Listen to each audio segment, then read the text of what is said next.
The story begins with a maid asking Milady if she would like to try some dessert. The girl answered that no, but she thought to herself that Luberia probably loved sweets, but not her. In fact, her real name is Yerin, an ordinary office worker in South Korea. Our heroine worked for a terrible company that didn't even pay for taxi expenses. As a result, the girl accumulated debts due to the director of the orphanage where she grew up. Her only hobby was buying discounted books. She had a really hard life.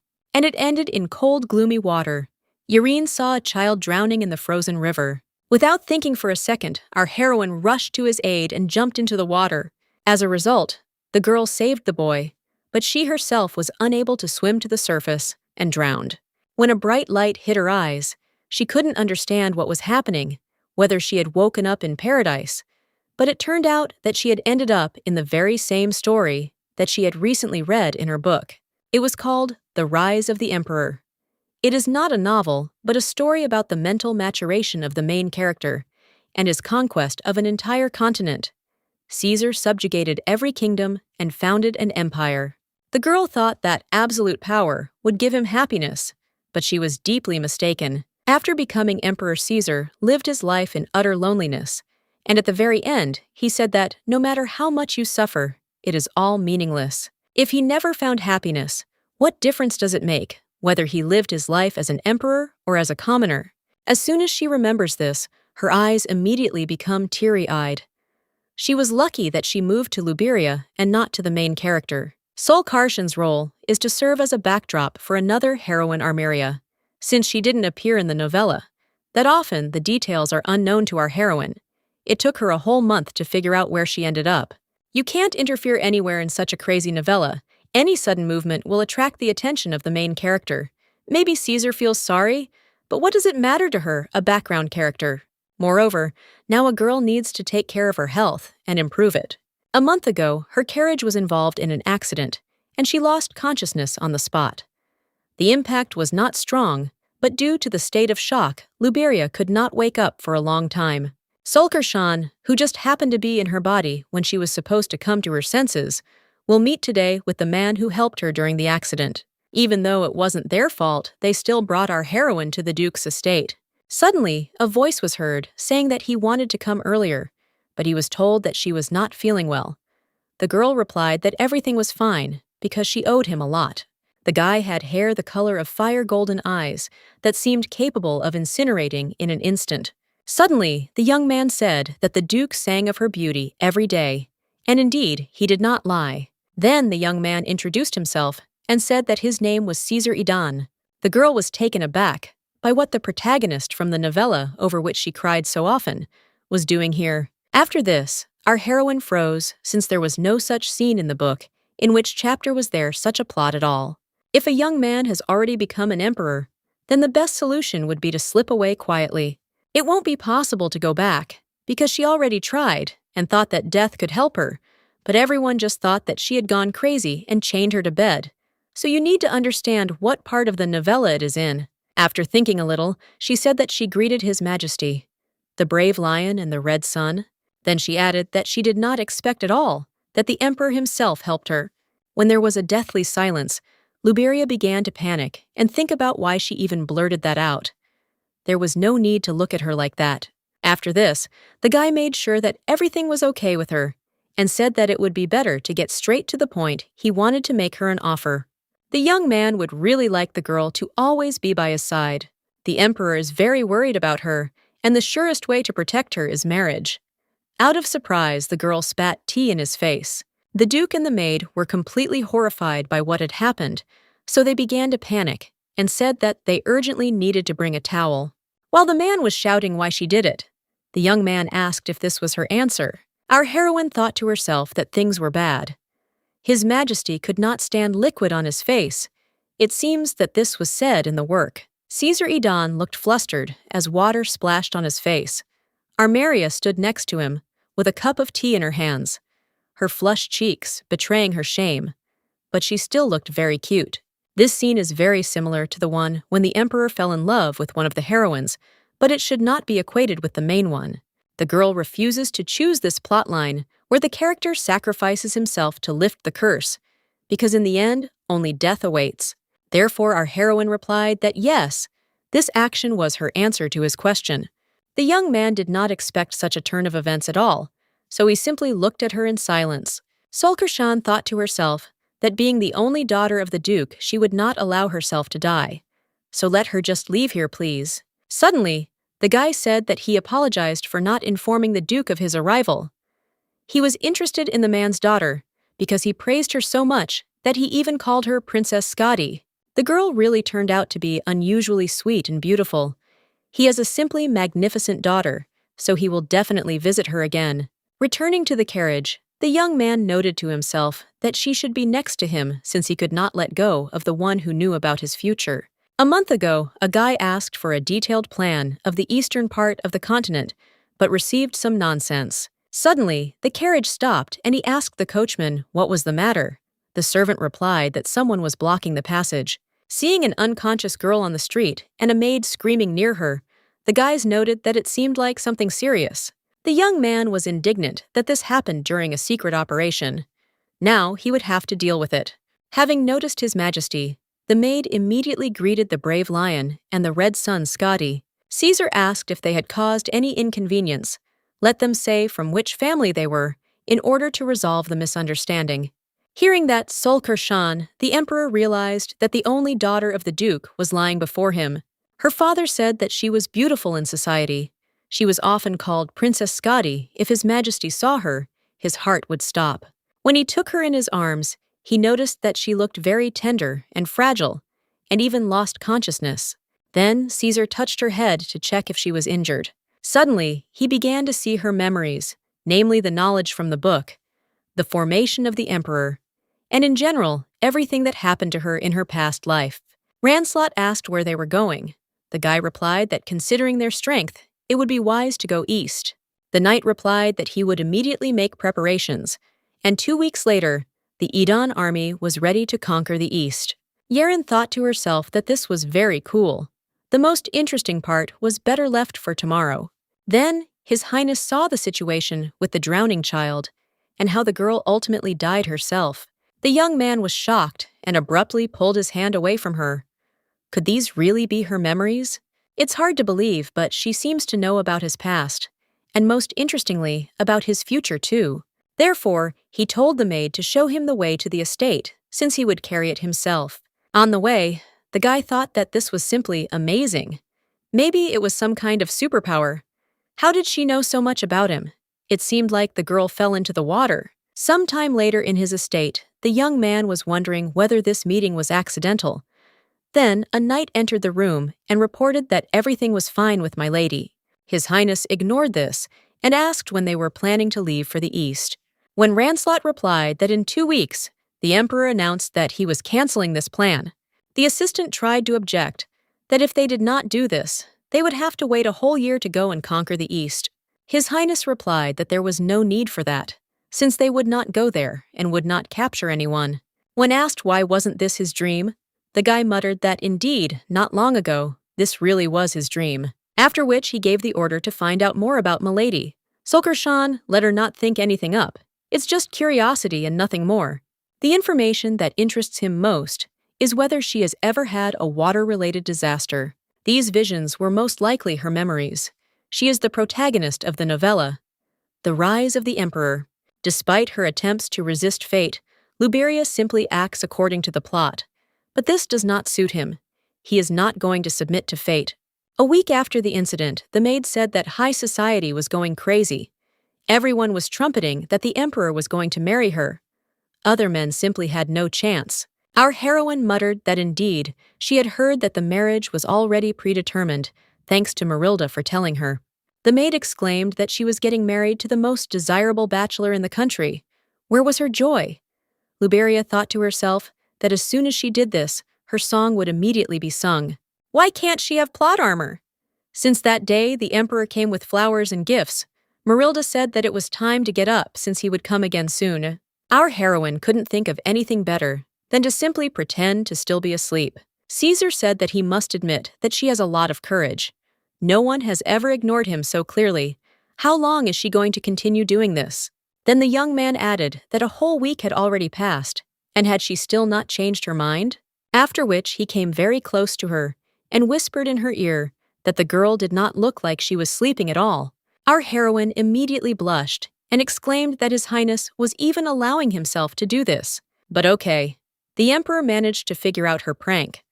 The young man objected that she was thinking about the wrong thing. Did she really still not want to be with him? Sulker Shan replied that her opinion was unchanged.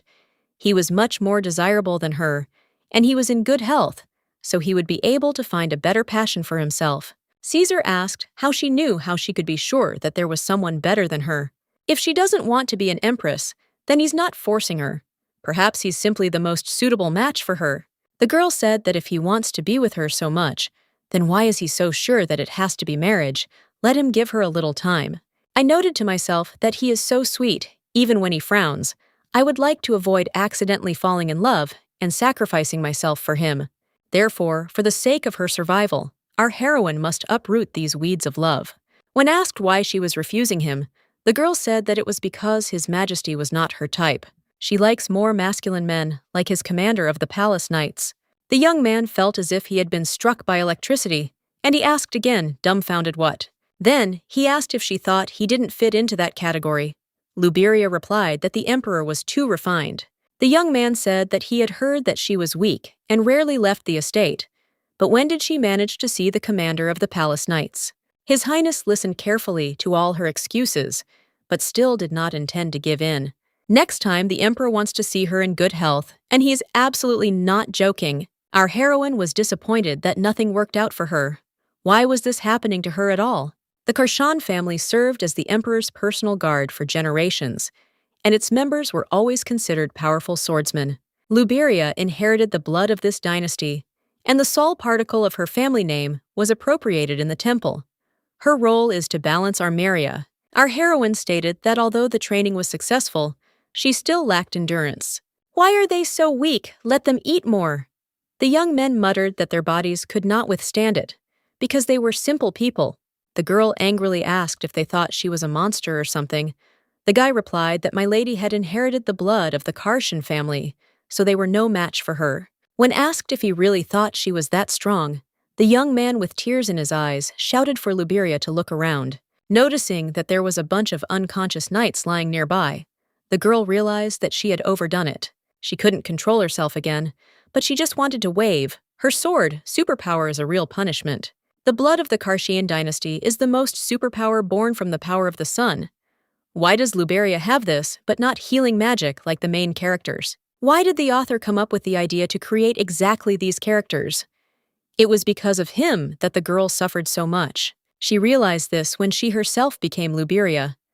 As a child, the girl could not control her power. Hearing that the boy's toy had been taken away, she asked nicely for it to be returned, but they only told her to get out of there. Although the little girl only wanted to teach a lesson, it turned out that the little one received very serious injuries. The girl was so shocked by this that from that moment on, she hid her power in every possible way and refused to leave the estate. In society, she became the personification of weakness, so no one even guessed about her true strength. However, it seems that His Highness has finally figured her out. What should we do now? On the way, our heroine saw girls from the knightly order in the distance. While Luberia was looking in their direction, a maid came up to her and said that she had already looked for her when she was going to have dinner. Then an idea came to her mind, so she exclaimed that Marilda had come at the right time. Let her invite the emperor to lunch right now. After some time, our heroine greeted the brave lion and the red sun Scotty. The young man replied that her invitation had taken him by surprise for her sake.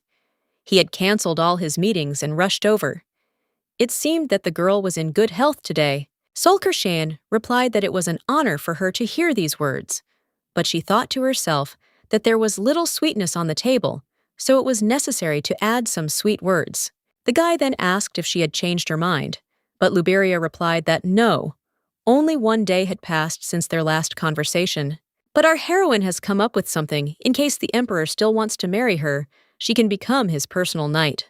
The young man immediately darkened and asked again what she meant by that she had decided to joke about him. The girl immediately began to justify herself, saying that she wouldn't dare let him. Just let her explain. There's no need to look at her like that. Caesar objected that due to her poor health, She was contraindicated to heavy loads as she was going to become his knight. Our heroine explained that she comes from the powerful house of Karshan. Isn't it a piece of cake for her? If His Highness personally appoints her, then no one in Skadi will dare to object to him. She thought to herself that if she became a knight, perhaps she would one day find herself in a war.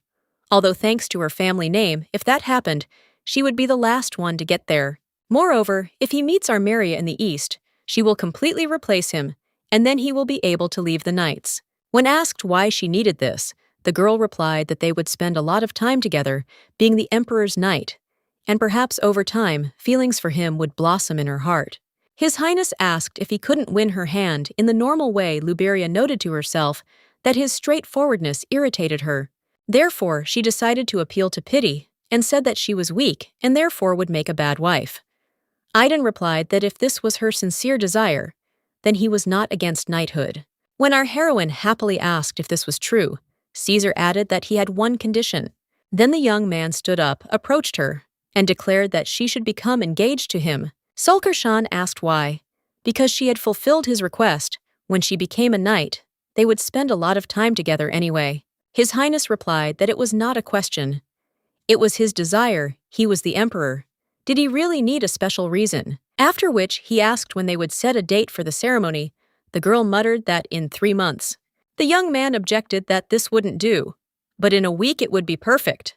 Our heroine exclaimed, "But what about preparing for the engagement? Why rush so much? It's better not to rush." The young man replied that there was no need to worry. He had very good servants, so the preparations would not take much time. Luberia noted to herself that he was using his power to put pressure on her. He had outplayed her. She really wanted to hit him on the head to make him come to his senses. Suddenly, the young man said that it was very impudent. It was the first time someone had threatened him like that. But the girl did not understand how he had guessed. I wonder why he liked her at all. Maybe there is some way to scare him off. Then she took the cake in her hands and said that it was enough to talk about the engagement. It was better to try something sweet. Let him open his mouth. And if she doesn't want it, then she'll eat it herself. But she thought to herself that in the novella, the guy didn't like saccharine girls, let love pass, and the tomatoes wither. But suddenly, the young man said that if she liked it so much, she could eat it whole. When he watches her, he understands why everyone around him calls her charming. Just the sight of her makes him forget about his hunger. The girl did not understand what was happening, but she was not going to give up without a fight. Therefore, she replied that, since that was the case, then perhaps she would remain a charmer for a while longer. Caesar said, "What a relief it was that my lady loved sweets, because she adored them too." He hoped that in the future, their tea parties would be even more exciting. The guy was sure that the ceremony would go wonderfully. When His Highness left, our heroine immediately began to feel sick from the amount of sweets she had eaten. Why won't the emperor leave her alone? If he chooses her as his beloved, she will die. Then she burst into tears and rushed to hug the maid, who was worried about why she suddenly felt ill. After some time, the maid gave her a warm bath, which should help, and also asked the cook to prepare something light. If she is having a hard time, then my lady can always talk to her. Marilda is on her side. Luberia thanked her. When the woman left, Sol Karshan wondered why he had not gone to the east, and whether she had forgotten the content of the work. The girl remembers that during the last war with the Western Kingdom, the young man's heart froze because of a curse. It was then that the main character decided to sacrifice herself for the sake of her lover. Armeria gave him all the power of the sun to melt his frozen heart. The girl also has such power, but she absolutely did not want to die again. She did not like it at all, so she does not want to repeat it. Meanwhile, the emperor asked Ranslot whether he had ever seen the only daughter of Duke Karshan. After thinking for a while, the young man replied that it was only when she lost consciousness near the carriage. That was the only time. His Highness wondered how she knew what a knight looked like. The assistant asked if she was still refusing him. He could not even imagine that someone could refuse. The Emperor Caesar said that she said that he was not her type and was not even going to think about marriage. The girl also said that she liked Ranslot. The young man was surprised how this was possible. Maybe she was just trying to find a reason to refuse him. That's why she blurted out something like that. Eden explained that she was a bit strange, didn't leave the house, avoided communication, and at the same time shamelessly talked about masculinity. The knight immediately replied that he swears that he doesn't know her. He heard that Luberia was a rather fragile lady. Did he really like her so much?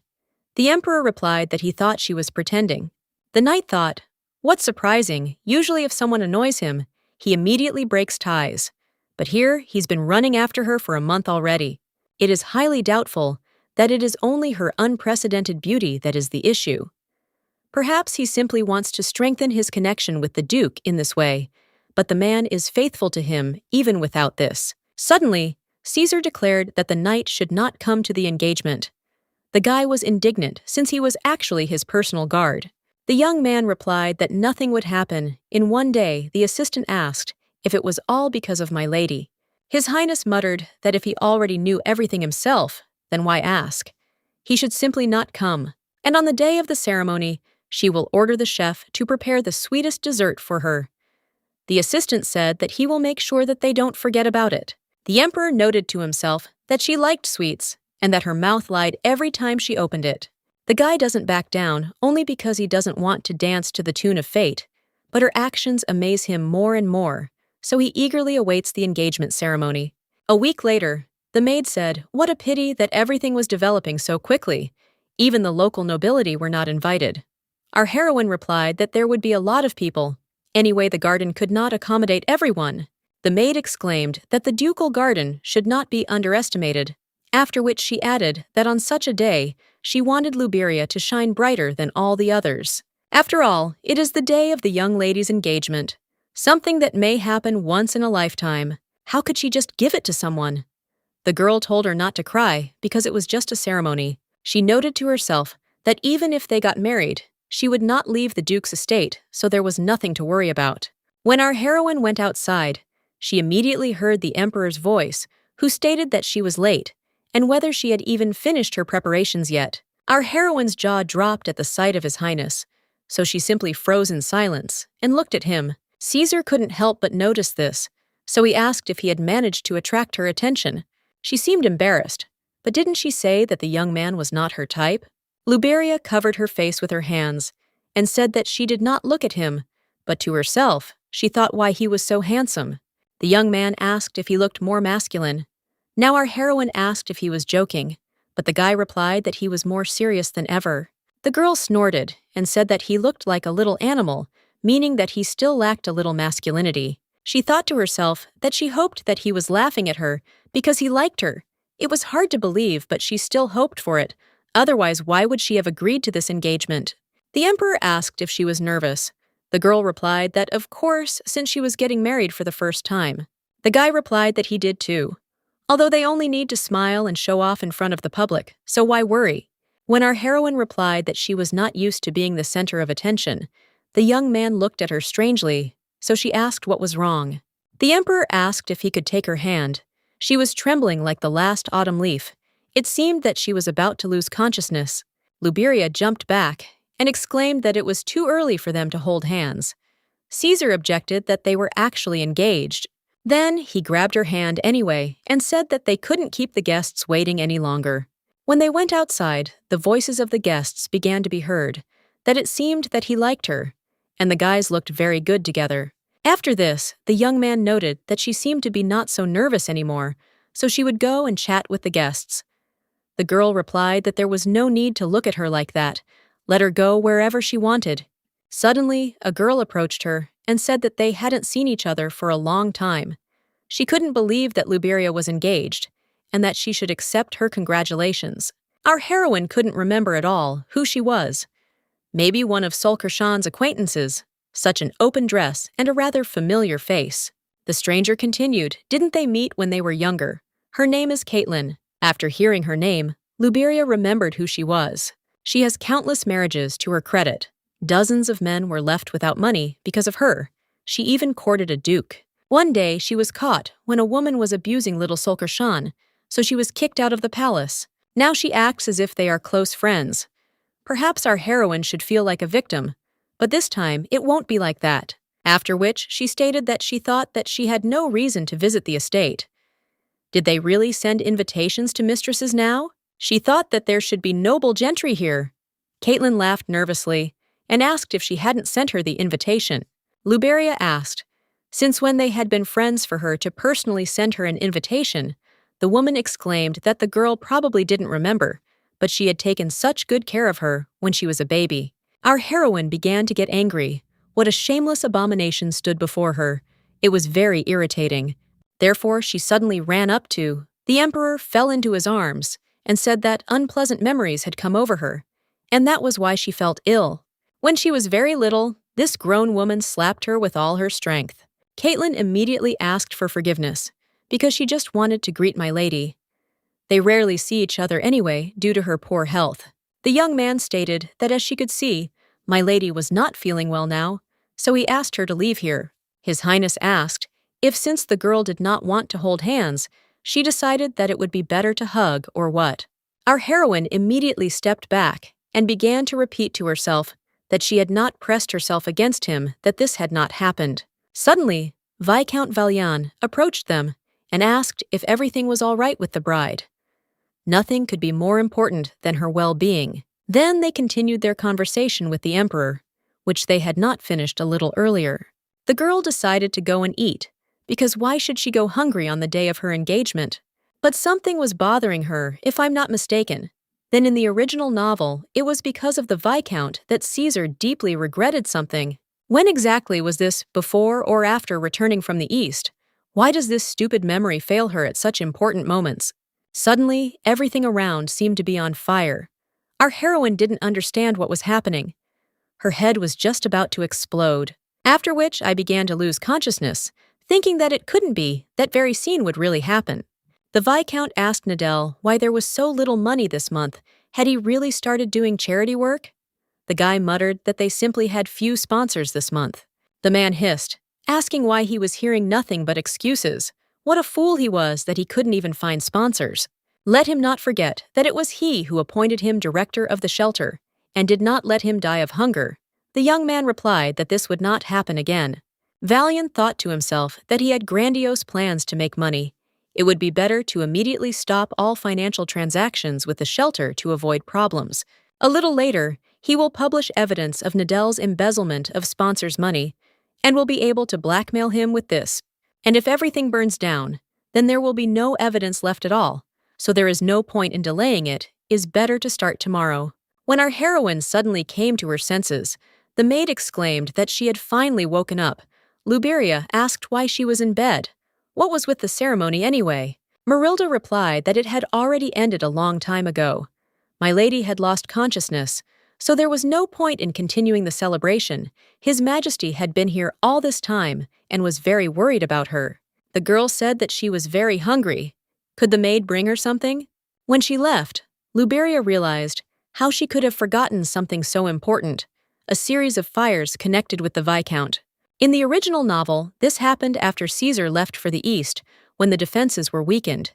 If things were left as they were, orphanages would burn all over Skadi.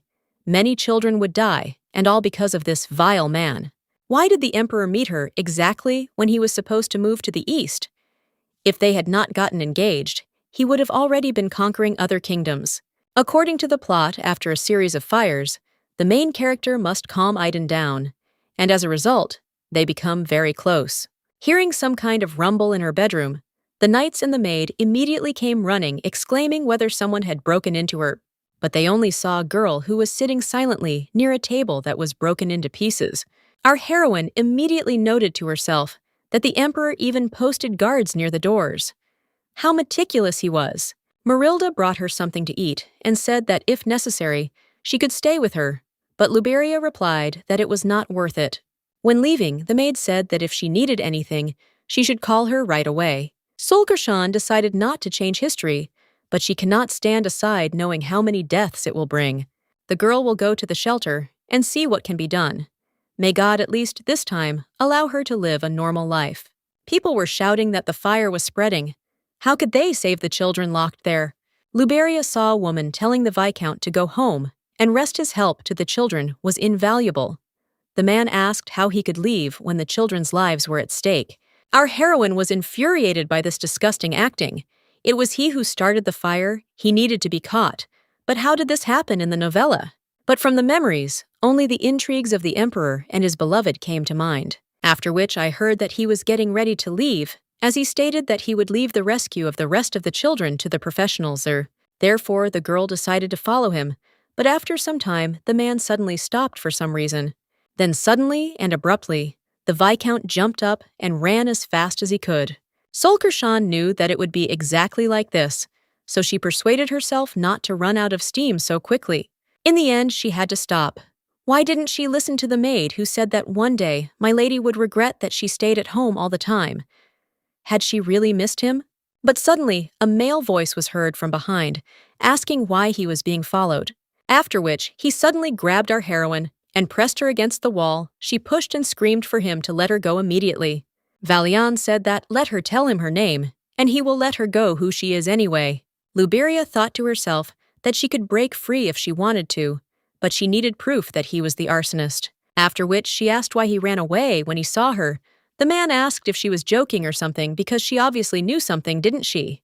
The man doesn't know where she got the information from, but she didn't come all this way for nothing. The Viscount hopes that he will not disappoint her because he will send her to hell along with those children. Our heroine thought to herself, has he really gone completely crazy? Is this really a real dagger? Looking at her frightened face, Valian stated that she was scared, but let the silly girl blame only herself for this. Flexing her fists, the girl hissed that only he should be scared here. God sent her for him. After which, she approached him and punched him in the face with all her strength in front of the emperor, who appeared out of nowhere. The young man looked at her in surprise and asked what the princess was doing here. Our heroine froze in silence from surprise and wondered where His Highness had come from. After which, she began to panic that even if he didn't see anything, he clearly heard it. Maybe she should hit him too, so that he would forget everything. But Caesar grabbed her by the shoulders and asked what such a fragile girl was doing on the street in the middle of the night, without an escort. Our heroine muttered that it was very noisy outside, and she saw smoke from the window. But what was the emperor doing here? The guy replied that he heard from his knights about the fire in the shelters, so he decided to figure it out on his own, but more importantly, why he met her here. And why are there wounds on her face? Let him not tremble. How can he hurt her? The girl replied that she was not afraid, because of course he would not harm his bride. The young man replied that he wouldn't hurt her, but he would definitely scold her for wandering around here alone in the middle of the night. And what if something happened to her? Then he began to rub the ointment into the scratch on her face and said that it might sting a little. The girl noted to herself that he was so good and said that she would not go out alone next time. But it was very unexpected for her to hear words of concern about such trifles from the future tyrant. Then the emperor looked at the beaten Viscount and asked who he was, as he seemed familiar. Luberia completely forgot about it and exclaimed that she was just passing by, and Valian was already lying there unconscious what happened to him. Noticing the young man's distrustful look, Solkershan realized that he didn't believe her. She herself wouldn't have believed such nonsense. The guy replied that it was too late, so he wouldn't ask any unnecessary questions, after which he threw his coat over her and said that it was chilly outside. Our heroine muttered, "Thank you very much," and added that she was going home. After moving some distance, Luberia wondered why he was following her. When she turned sharply towards him, Aiden asked if she was going to go home alone. My lady replied that she was going to. Since she had gone out alone, she should return alone. The young man asked if he should not accompany her. The girl replied that because of the fire, everyone had gone out into the street, so there was no need for that, and she would walk along the crowded streets. The emperor replied that since she insisted so much, then okay. Our heroine exclaimed that she would be so careful that no one would catch her. On the way, Solkarshian thought about how she had been in such a hurry to at least influence something, but she had been unable to save the children from the fire, or reveal the true arsonist. If only she had thought a little better, because surely a lot of children died in this fire. She is very sorry that she could not help them. Let them forgive her for not coping. Meanwhile, the emperor brought in a man and told the knight that although he looked unpresentable, he was exactly the one he thought of. It was the Viscount who started all these fires. The knight asked, who painted his face like that? He then said that he had followed Nadel and found out that he was in collusion with Valian, and it seemed that the arson had been committed by him on his orders. They managed to evacuate the children, so no one was hurt, although they were unable to prevent the arson, but they were able to stop the spread of the fire. His Highness replied that it was a fine piece of work, and the boy asked how he had managed to recognize them as accomplices. They must have had an unshakable reputation in his eyes. Who would have thought that the Viscount was capable of such a thing? The young man thought for a moment and replied that he was just lucky. In fact, when Luberia lost consciousness at the engagement ceremony, he saw her memories again. Meeting Valian and Nadel Arson of the shelter. The guy doesn't know how he got access to her memories, but now he's sure that she knows the plot. If everything had gone according to plan, the Emperor would not have been able to learn in time about the impending catastrophe. Having captured the East, he would have sat on a bloody throne, unable to forgive himself. Caesar is grateful to his lady for opening his eyes. Then he told the knight to move towards the city, where he should find my lady, and secretly ensure that she got home safely. Also, let him bring guards here, so that they can send the Viscount to prison. I thought to myself that the temple clearly had a reason to change the family name Luberia. The young man did not expect that she seemed so strong. He saw everything, including the moment of impact. Besides, she has no sense of self-preservation at all. Did she really want to solve this alone? She really surprised him, dressed in rags. She made up some kind of story. He will impatiently wait for the girl to reveal another of her secret sides to him. The next day, our heroine noted that her back hurt so much, as if she had been carrying bricks running around and fighting with some guy the day before. So it's not surprising. A maid immediately looked in on her and asked if she knew what had happened last night. It would be better for her to stay in the estate for the time being. The Viscount was embezzling sponsorship money, and Nadel was also involved in his scheme. Last night, they committed arson to get rid of the accounting department, but they didn't have time to escape as they were captured and taken to prison. Our heroine exclaimed that she simply couldn't believe it, but she wondered to herself whether they had really been caught. When the maid muttered that she had a strange reaction, the girl exclaimed that he was a real nasty thing. A toilet duck because of the Viscount innocent children died. Marilda replied that she could make her happy. The children were not harmed. She heard that everyone was saved. It seems that His Majesty was seen near one of the shelters. Could it all be thanks to him? Solkarshan was surprised, but very happy, because it was simply a miracle that no one was hurt, there were no deaths, and Caesar would no longer have to suffer from guilt. Then the maid remembered that the Emperor wanted to discuss with her the promise he had given to him, so he called her to his palace. On the way in the carriage, Marilda exclaimed that she would be visiting the royal palace for the first time in her life, and she wondered what flowers grew in their garden, and also what the royal knights looked like. Luberia sighed heavily, and noted to herself that she seemed delighted, but the thought that she had to go there was driving her crazy. Noticing how she sighed heavily, the maid asked what was wrong. They are going to their dear and beloved emperor, and the fact that he is also my lady's fiancé brings them into complete delight. The girl was surprised, who she was talking about what other beloved emperor, he is a tyrant. After some time, they arrived at the royal estate, and the maid said that she would wait for her in the servants' quarters. Let her have a good time. Then the local servants approached them, and the senior one said that she would help Solkarshan change before meeting with His Highness. It was a great honor for her to meet her. Our heroine did not understand what was going on and why they were all looking at her like that. When Luberia found herself in the royal greenhouse, she immediately remembered the novella she had read in her past life. This was our Maria's favorite place. It was here that Caesar first showed his love for the main character. Everything around turned out to be much more beautiful than she imagined. There was a huge number of different flowers. Then Solkarshan froze in place and wondered why she had been invited to this greenhouse in the first place. If she hears any sweet words here again, she might start to waver, and that can't be allowed. Suddenly, a young man appeared, who thanked her for coming. He hoped that the trip would not tire her. The guy prepared a lot of sweets that she loves so much, so she should have a great time. Our heroine noted to herself that this man definitely knows something and is behaving this way on purpose. The young man leaned towards her and added that there was no need to be shy. Let her try, as he was sure that she would like it. It was too late to admit that it was a lie. Maybe everything would be fine if she just swallowed it without chewing. But when she ate a piece, she was very surprised, as the dessert turned out not to be sweet. The Emperor explained that he thought she didn't like sweets, so he asked the cook to make them unsweetened. Luberia exclaimed, "In what sense?"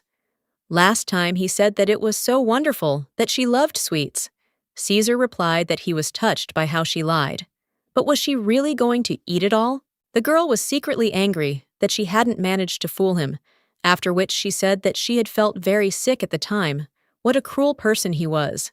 Eden replied that perhaps he had put too much pressure on her, but he didn't know that she hated them so much. Sulkershan replied that she would never hate it, because this dessert is perfect. Caesar added that in any case, since she said that she wanted to become his knight, he called her in order to discuss everything he was worried about, whether such a fragile girl would be able to withstand the training, whether everything would be okay with her. Our heroine replied that she would endure it, or at least she should, since she would go on a campaign to the east. His Majesty muttered that it was strange. How did she know that he was going to the eastern lands? Sulkershan was confused and couldn't immediately figure out what to answer, but she was thinking to herself how she could have blurted out such a thing. The emperor suddenly said that the girl must have heard about this from the Duke Luberia, immediately came to her senses, and replied that yes, she had overheard everything. Caesar said that he decided not to go to the east conquering other countries, is somehow bloodthirsty, and the people of the kingdom will not be happy about it. Our heroine wondered if Eden in the original novel was a bloodthirsty tyrant. Unlike the original, the guy protected the children during the situation with the Viscount. But the young man must go to the east, where he will meet Armeria, and a love story will begin. When asked why he changed his mind about going there, whether it was not his desire, the young man replied that he had decided that the desire to conquer the continent was pointless. But the strange thing is that my lady speaks as if he simply has to go there, if there is something important there. The girl thought that she couldn't tell him that he should meet his love there. If everything doesn't go as in the original, then sooner or later she will die. How did Luberia become the main character at all? The emperor added, was it really that upsetting that Caesar would not go to the east? Our heroine replied that she simply admired his compassion for people, but she noted to herself that it was all over. Because of him, the whole novella had turned into chaos. The guy won't go to the east and doesn't want to conquer anything. His actions are so different from the events in the work that it's impossible to predict his next move. But why does he treat her so well? Is he also a migrant like her? If this is really the case, then the changes in his character are quite understandable. Iden added that he had something to tell her if she really decided to become a knight, then she should come tomorrow to greet everyone else, and he would send the uniform to her maid. He will also be busy tomorrow, so he will not be able to accompany her, so he ordered the knight captain to accompany her. His name is Ranslot, her ideal type. Our heroine exclaimed that, okay, but she was a little scared by how gloomy he was. In any case, without him, she would be happy and free. Then it dawned on her that the guy hadn't even touched the dessert. Could it be that he had prepared something unsweetened, even though he didn't like it, especially for her? On the way home, the girl thought that such care should have been for the main character, and not for her. What will the emperor do if he doesn't meet Armeria and doesn't receive the curse? Everything is getting too confusing. Now we have to take into account different possible developments. Also the fact that he is actually a settler. After some time, Captain Ranslot reported that this was their training ground. Luberia thanked him and said that now she too would be a knight. Could she call him commander? The young man replied that of course he had thought to himself that he needed to stay at least 5 steps away from her, according to the emperor's orders. The girl really does look like a fairy. The legendary forbidden golden leaf, Karshan, the golden fairy Skadi. Perhaps His Majesty really admires her and cares for her. Sulkershan asked, since she had not officially joined the knights, whether she should know about any restrictions. Perhaps everyone would be against her. Looking at the strange faces of everyone else, the young man replied that he did not think that this would happen, but if someone offended her, he would punish everyone. The girl objected that if this happens, there is no need to interfere, as this will only make the situation worse. Luberia can stand up for herself. The young man laughed and asked how she was going to do it since she was so fragile. When a stretcher was carried in front of them, the guy said that today they were transferring the arsonist of the shelter. He was badly beaten, his body was wounded, his face was covered with bruises and abrasions, so it was impossible to recognize him. It must be the first time my lady sees such an unsightly picture. He is very sorry. Our heroine muttered that, yes, it was the first time, but she silently hoped that the Viscount would not admit who did this to him. The captain of the knights added that he doubted that he could speak at all, and he was sentenced to death, a just punishment. I noted to myself that she was so kind-hearted. She sympathized with the criminal. She clearly lived up to her title of Princess Skadi. Perhaps her kindness melted the icy heart of their emperor, but our heroine was actually worried that she would be exposed a secret she needed to take to the grave. During training, the guys thought that in front of them stood the one about whom so many rumors were circulating how lucky they were to train with her. After some time, the commander announced to the girl that today's training was over, so she could take a rest in the reception room. Luberia immediately turned around at the sound of his voice, after which she noticed that the young men were looking at her strangely. What's wrong? She's also a knight. But in fact, they were thinking about how beautiful Luberia was. Then our heroine exclaimed that, thank you, next time she will train carefully with them. On the way, Solkershan thought that her worries were in vain. Although they were behaving a little strangely, everything was fine. Suddenly, a female voice was heard, asking if the knights were resting here. How about going somewhere else? Our heroine was indignant. Who is she anyway, and what does she think she is? Is she jealous of the palace, or what? Therefore, she replied that the commander said that she could rest here, and that he should forgive her for the inconvenience. The stranger said that she must be Lady Karshan, but did not recognize her at first. After which she introduced herself and said that her name was Cindy. She was from the Varshan house. When she said her name, Luberia remembered who she was. One of the ballroom upstarts sticking her nose into other people's business. In the story, she was disgraced at the ball of one of the heroines. But what does she care about her at all? Or do vile ladies hold their fan equally towards everyone? When asked why she was wearing a uniform, our heroine replied that from today, she had joined the Order of Knights who guard His Majesty. Cindy asked if they weren't engaged, why the bride was working as a knight for the emperor. Luberia hissed that he wanted it that way. The girl muttered that it was interesting she rarely left the palace, and now she suddenly became a knight. How did she even meet Caesar? From her reaction, Solkershan realized that this was pure envy, which she did not even try to hide. Apparently, the girl decided that our heroine had entered her territory, and did she really want to engage in a duel? Varshan asked if this was somehow connected with the recent incident when she lost consciousness. Although the carriages did not collide, there was a decent amount of noise. Whether the girl knew that His Majesty should not have married her, Milady took someone else's place. Isn't she ashamed at all? Luberia thought to herself. What was the point of her words anyway? Eden's fiancé was in love with someone else, so he found himself another match. When Solkershan replied that the engagement was broken off because neither partner wanted to get married, Cindy asked how else she was going to justify herself.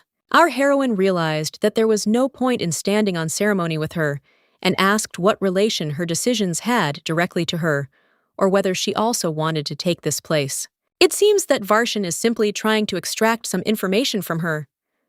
The interlocutor was indignant that this was too much. She would not tolerate this. How do such vulgar girls get along in the palace? Luberia waved her hand at her and replied that yes, she was vulgar and was going to rest, so there was no need to disturb her.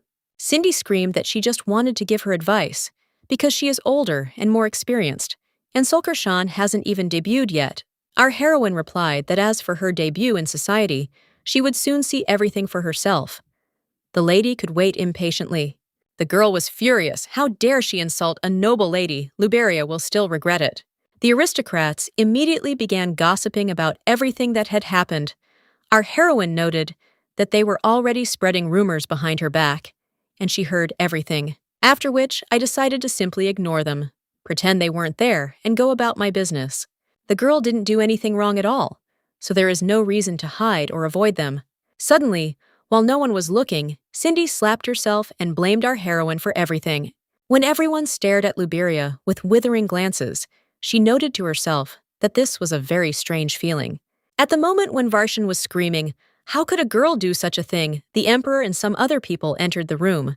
One of the men turned out to be her father, who immediately became horrified and asked what was wrong with her face. When Cindy blatantly lied in his ear about what had happened, he asked if Lady Karshan had anything she wanted to say. Our heroine didn't understand what was happening. Had they all decided to set her up? When she tried to say that they had got it all wrong, the man exclaimed, "I mean, let him just look at his daughter's face. This child has her whole life ahead of her, and now her face looks like this. What is she going to do about it?" Suddenly, the Duke appeared, who immediately asked our heroine what was going on. He decided to check what all the fuss was about, and saw that she had turned pale. Was she really feeling unwell again? The girl looked at him in bewilderment, and muttered that everything seemed to be fine. Then she glanced at His Highness, who was making a gesture with his hand, and realized that she had to pretend to faint. She was very ashamed that she had to act out a drama in front of everyone, but what could she do? Her father immediately shouted that his daughter was not okay, and that they needed to call a doctor immediately. When the emperor picked her up in his arms, Luberia immediately began to say that she did not beat this.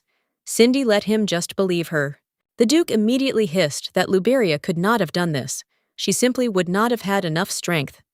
The girl objected that the blood of Karshan flows in her, and she is a master of stealing with a sword. Her father immediately shouted, "Did they really think his daughter was lying?" The Duke objected that his daughter would never hit anyone in the face. He noted to himself that if this had really happened, Cindy's face would have been distorted, because Luberia has not controlled her strength since childhood. After a short dispute in which the aristocrats could not come to an agreement, they all shouted the emperor's name in one voice and asked what his opinion was. After a short pause, the young man replied that he did not think that my lady could do such a thing. Therefore, he will ask again if Cindy is sure that it was Luberia who hit her. The girl began to mumble that, yes. Sulkershan suddenly came up to her and slapped her. His Highness interrupted her and hissed that he would ask again if my lady was sure that his fiancé had hit her. The man exclaimed that the emperor was putting too much pressure on her, who then hit his daughter. If not, she did the girl slap herself or something. The Duke was indignant that Luberia could not have done this. If she had been the one to hit, for Shan would not have gotten off with just a bruise. I remembered all the incidents starting from childhood, when a girl made a crack in the tower or accidentally broke a bed, and the bills for repairing things were huge. Then he realized that he had said too much. Plus his daughter was glaring at him as if showing that he couldn't talk about it. Caesar looked at all this and said that first it was necessary to escort Milady to her chambers, since she was not feeling well, and they would discuss the details of this matter later. On the way, our heroine asked if His Majesty had planned everything in advance. The young man replied that Luberia had understood all his signals completely correctly. In general, few people are capable of understanding him like that. The girl said that the most important thing is whether he believes that it was not her. The guy answered that, yes. This picture immediately appeared before His Majesty's eyes when Sulkershan hit the Viscount in the face. He said out loud that if she had swung at Lady Cindy, her hand would have gotten hit too, wouldn't it? After which, he asked why she had such an expression on her face, whether she was surprised that he took the side of his fiancé. Luberia was surprised to herself that he trusted her, after which she began to wave her arms and legs so that he would let her go since she could walk on her own. When His Highness carefully placed her on the ground, he noticed that she had blushed. Is it really all because of the heat? Our heroine was indignant, saying that she always looks like this. The emperor still insisted that her face was red, and whether she was eating normally at all. The girl replied that she was eating for 4. Eden replied that it was strange she was so small and light, and looked like she was about to faint, so he was worried about her. There was no need to worry about what happened. It was better for her to have a good rest. After some time, Marilda exclaimed that Caesar had sent snacks. They were so delicious, weren't they? Luberia thought to herself that she couldn't always tell whether he was doing it because he was in a good mood or a bad one. The maid announced that Della's night was approaching an event where the most beautiful and noble women are chosen. As Della, would she participate? This is a competition that takes place in 4 kingdoms, Skadi Saran Kalosh and Severo. The goal of the tests is to leave only one candidate among all the women for the role of Della. In the spring, by the way, they do the same thing, but with men in winter is the time of beautiful girls. You could say that it is a combination of the Olympic Games entrance exams and beauty contests. Perhaps this would be interesting to the real Luberia, but certainly not to our heroine. Suddenly, the Duke entered the bedroom and declared that he could not tell her about this yesterday because she was very tired. So let her listen to him now. While the girl was thinking about the strange feeling of anxiety that had appeared in her, her father announced that she would be taking part in Della's night. A little earlier at the meeting, a man shouted that his daughter was an amazing gentle girl. She was simply not capable of harming anyone, and there was no evidence at all that it was Luberia who did this. The girl is very fragile, whose heart is even more delicate than her body, so she could not do something like this. When everyone started discussing that Cindy had set her up, her father realized that high society was clearly not on their side, so something had to be done to avoid punishment for his daughter. If this child is truly capable of meanness, the honor of their family will be destroyed. They will refuse to participate in the Della night. There is no other choice. After which he exclaimed that Cindy had every chance of being chosen for the role of Della. She could not do that. The emperor replied that they would still see about it. After which he turned to Duke Karshan and Marquis Vershen and stated that both their daughters could be chosen for this role. It's just a pity that one of them is lying in a few days. They will have to leave the country for this event, so let them both take part. The men were so taken aback by the information they heard that they didn't even know what to answer. Caesar continued that they surely know that being chosen for the role of Della is an unattainable dream for many. It is tantamount to recognition of talents, beauty, and intelligence by the entire high society without exception. Then they will find out which of them is lying. Until that moment, the punishment will be postponed. This is much better than disgracing the honor of their nation by the lack of candidates. The Duke noted to himself that this was a good method. Everyone would show what they were truly capable of without embellishment. The emperor added that if anyone had any objections, they should speak up now, and he also forgot to add that he would attend this event personally. After hearing all this, our heroine became furious, because the emperor, as always, was in his element. After which she asked her father where this night would take place this year. When the man said that in Sarana, in the east, the girl pressed her finger on the table so hard that it cracked. I noted to myself that this is the homeland of the main character. Apparently, even if the plotline deviates, there is still the possibility of turning back onto the right path. If Armeria and Caesar meet each other, then perhaps love will finally blossom. This time, she would finally be able to get rid of His Highness, so she replied that she agreed. Sometime later during tea, the emperor noted that, today, my lady looked happy. The girl replied that of course she was going to Della's night. She thought to herself that she would finally be able to organize a meeting of the main characters, and added that it was every girl's dream to become Della. There was one fragment in the novella. The Duke said that if his daughter had only come there, she would have been chosen without competition. These words were needed so that the reader would understand how important she is as a background for the main character. When Caesar muttered that he didn't think she liked that, the girl asked if he really thought she could do anything funny. When asked who Luberia took him for, the girl replied that she took him for the emperor, of course, and the guy replied that sometimes she forgets what it means to be His Highness. Luberia exclaimed that not at all. If the knight's behavior seemed inappropriate to him, then he could punish her. When asked why she was putting on a show, the girl replied that she meant that since she was his knight, she should behave accordingly. She will definitely protect him. The guy replied that it was very sweet of her. He only relies on her. Solkershan was surprised to herself that she always thought that Caesar was a real tyrant and did not know that he could be emotional. After which she informed His Highness that it was time for her to run to training. Who would have thought that being Idan's bride was such a difficult job? Training with the knights during the day, and at night, continuous lectures on how the emperor's bride should behave. When they first arrived in Saran, she burst into tears of happiness, but it turned out that even aristocrats work overtime. Sometime later, the girl said that she didn't think that she would protect him in such a way. The guy replied that this is the job of a knight. He's not going to ride in that carriage all the time. A little earlier, she began to feel seasick. The emperor noticed this and said that the journey would be quite long. His carriage was cast a spell against nausea. Would she like to move to him? Our heroine replied that yes. Thanks to him, she stopped feeling sick, but she still didn't want to go with him. But she said out loud that she was very worried about the upcoming event. They say that girls have been trained in Della's early craftsmanship since childhood. His Highness replied that there was no need to worry. He thought that she would easily pass the first test. When asked in surprise what the first test was, Ranslot explained that it was a hunting tournament, the winner being the one who caught the largest prey.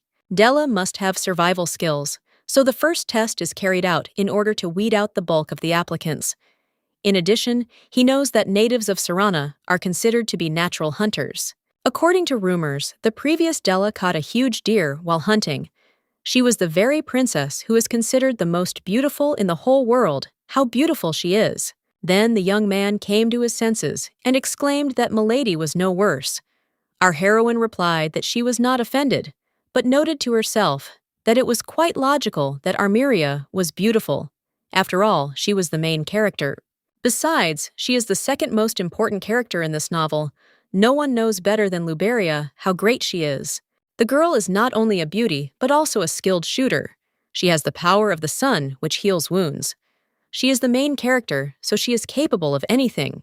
And Sulkarshan is just a background character who was created to highlight her radiance.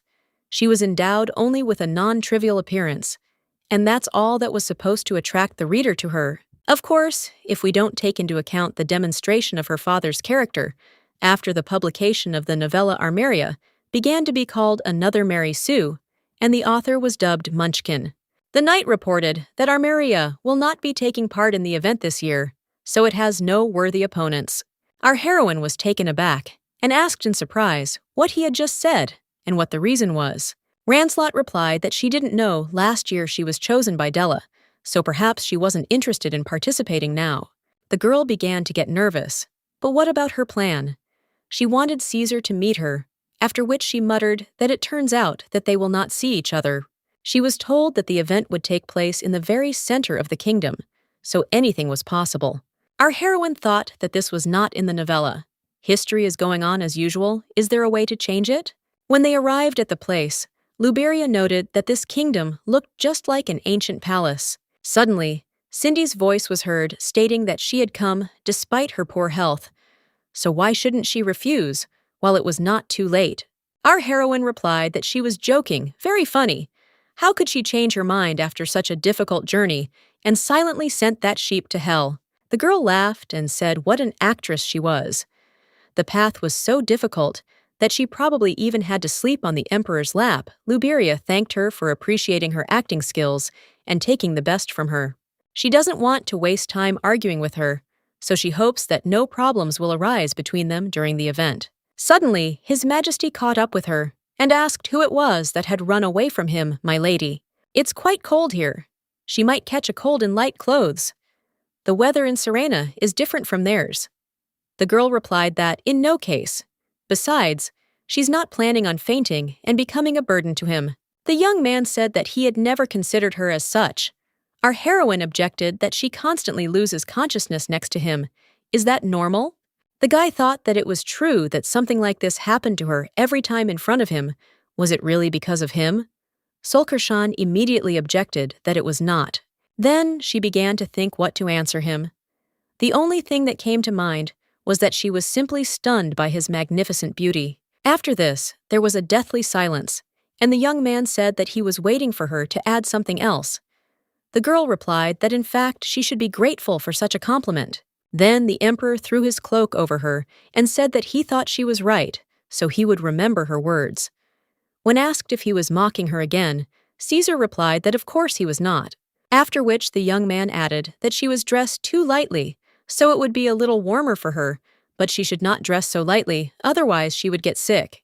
Our heroine thought to herself that he was so caring, but it was okay. As soon as he met Armiria, he would immediately switch to hurry. Meanwhile, the princess was informed that dinner would soon begin. Was she ready to change clothes? The girl asked if the ruler of Skadi personally attended the event this time. When the maid said that he had arrived accompanied by his bride, the princess asked her name. Hearing that Lady Luberia Sulkarshan is known in other countries as the Golden Fairy or Princess Skadi, the girl muttered that she was interested in her. After some time in the dining room, our heroine was thinking about what to eat when Cindy suddenly appeared and told her not to get underfoot. She couldn't even imagine that empresses could be so empty-headed. How could she not worry about the honor of Skadi? Luberia told her not to poke her nose into other people's affairs. It was good that she wasn't sitting next to Caesar, but instead she had to sit next to this girl, both candidates for the role of Della, and had to sit next to each other. She was disgusted by her. Suddenly, a male voice was heard declaring that the foreigners who had come to glorify their country and the nobility of humanity were welcome to Saran, and that the dragon would bless them all. Saran is the homeland of the main character, located in the east of the continent. The locals have served the dragon since ancient times. Legend has it that the descendants of this dragon now guard the kingdom. On these lands, they continue to honor the traditions of their ancestors. This is a rather important point, which occupies a significant part of the original. Solkershan shook her head in different directions, but could not find Armeria. Then the king was whispered something in his ear, and he said that he had to introduce someone. They say that the Princess of Armeria, last year's Della, will attend the event as a sign of support for its participants. Our heroine was glad that in the end, the emperor and the main character would finally meet.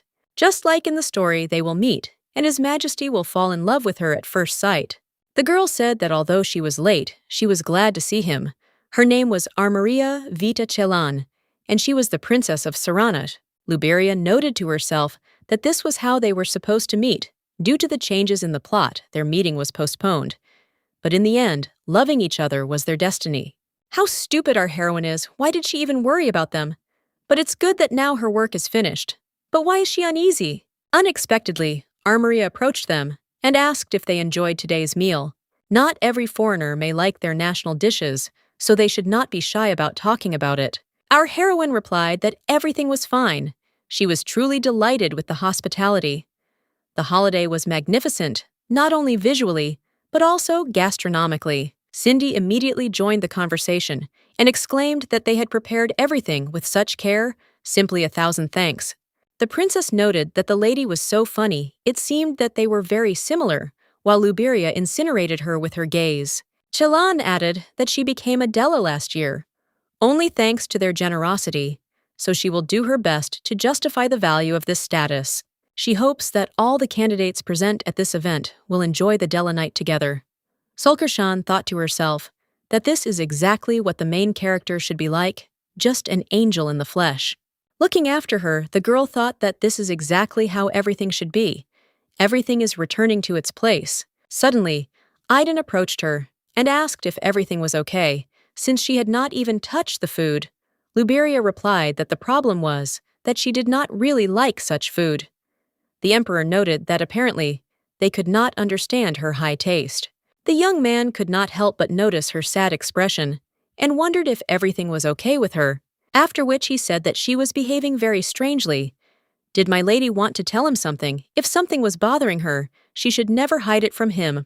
His Highness is referring to their marriage contract. They are engaged if she hasn't forgotten. Our heroine exclaimed that everything was fine. Why didn't the young man believe her? There was no need to look at her as if she were some kind of liar. While the emperor did not understand what was happening to her, the girl added that she was somehow uneasy, so it would be better to go. Solkershan did not understand why everything irritated her so much. She herself wanted Caesar to leave her, why she felt abandoned. Why did the young man approach her and not the main character? The next day, the girl did not understand what had come over her. The story becomes more and more confusing. Suddenly, the emperor's voice was heard from behind the door, saying that he had noticed that she had been unwell yesterday, so he had come to see if he could come in. When there was no answer, His Highness said that he wanted to give her something and would leave it at the door. After he left, Luberia looked out and saw the cakes, but they were different from the ones she had yesterday. After trying it, Solkershan realized that it was not so sweet. The guy made it especially for her. The emperor, she knew, was not so sensitive and kind, but now he has Armeria. Why is he doing all this? Then isn't it too much? Going outside, the girl noted that it was so quiet around, especially in comparison with yesterday's party. A picture of His Highness communicating with the princess instantly appeared in her head.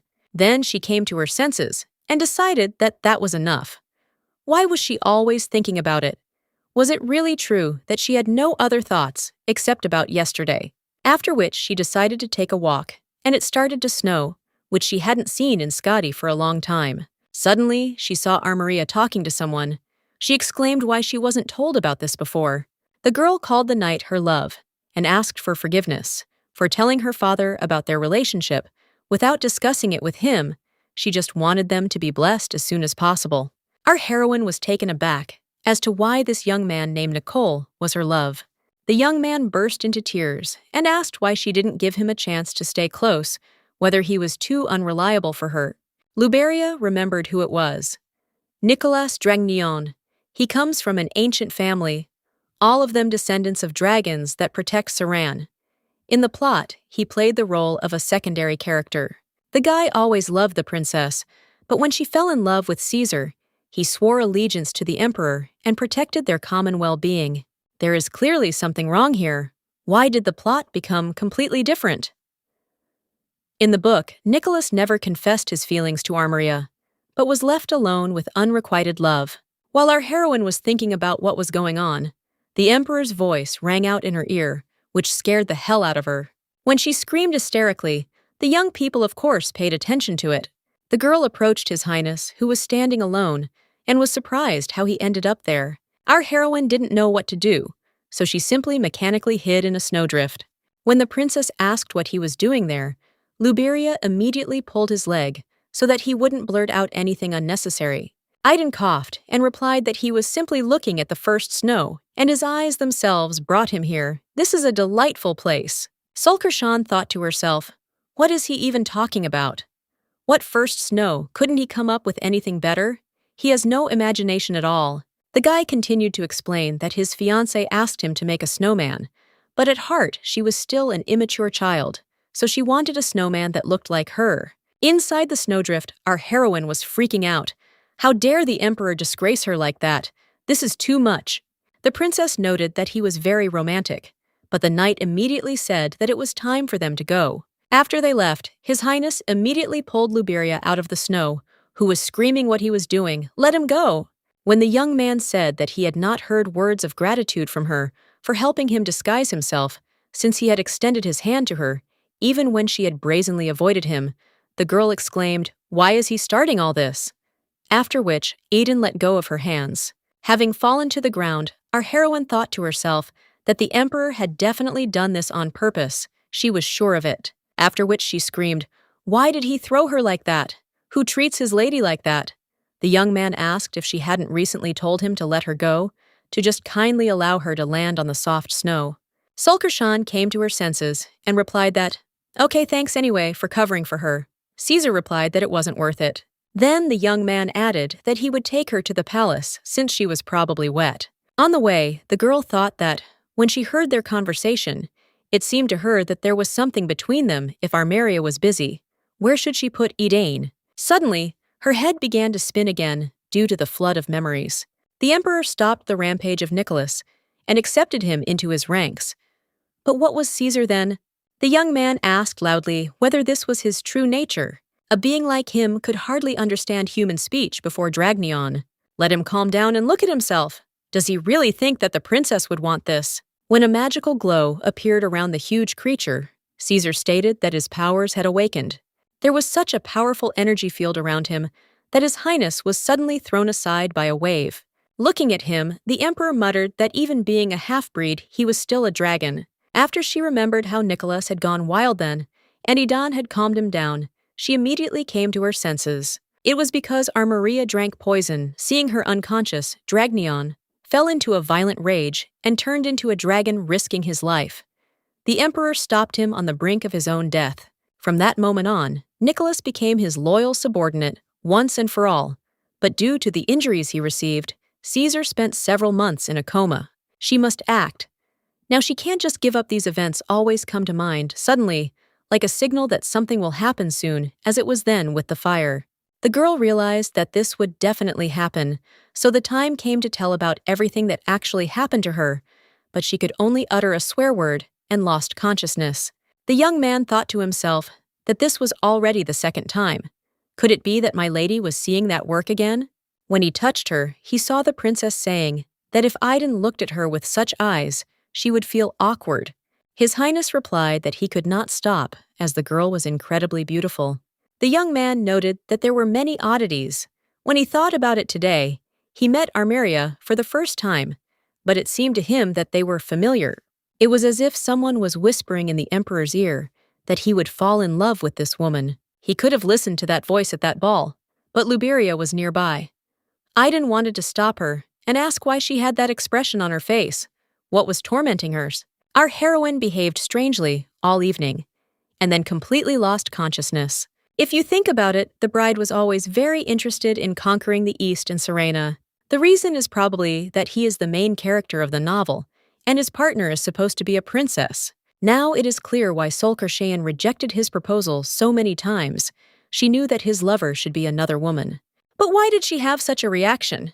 Maybe Luberia thinks that he might like Armeria. He wants to touch her out of habit. But after all, this was all just a means to change history. Is he doing the right thing with her? When the girl grabbed his leg from a snowdrift, he personally experienced her incredible strength. It's good that nothing broke. After which, the young man came to the conclusion that it was better not to encounter the princess again. When our heroine was being put in order the next day, she thought to herself that she was dying. If the emperor hadn't appeared yesterday, she would have avoided all these problems. By the way, she looks great even when she's sick. The maid reported that His Majesty had told her to come to him when her health was restored. Remembering what she had blurted out to him yesterday, Luberia asked if she could not go, but the maid objected that she had already reported that she had woken up. On the way, Solskjaer thought that she shouldn't have said such a thing because he is the emperor. In any case, they are calling her precisely because of this. What should she say this time? When the girl entered his room, she immediately felt humidity and high temperature, which meant that the emperor was taking a bath. Caesar immediately asked what happened. Her face was so red, our heroine objected that nothing, she was just running. While she was wondering why he was wearing so little clothes, the guy told her to come inside as he wanted to talk. Luberia immediately exclaimed that there was a misunderstanding. She did not swear in front of His Highness. The young man immediately replied that he didn't care, since he knew that her words did not correspond to her image. In my opinion, the girl never chose her words in front of him. She is the only person with whom he can communicate like that. Our heroine noted to herself that again such a statement, as if words meant nothing. His Highness added that it was just a misunderstanding. His wish had not changed. He wanted her to stay by his side, so there was no need to worry. The girl got angry and screamed, "Does Caesar really think that all people will love the emperor? He is not the main character of the novel." Then she came to her senses and thought that she had said everything she thought again. But Aiden's reaction was somehow strange. After which, the young man said that tomorrow there would be a hunting tournament he had never heard of. Her skills was everything ready. Our heroine muttered that she wasn't sure everything would go well, but she would try. She noted to herself that, to be honest, she doesn't need anything except defeating Cindy Bigloot ensures high scores.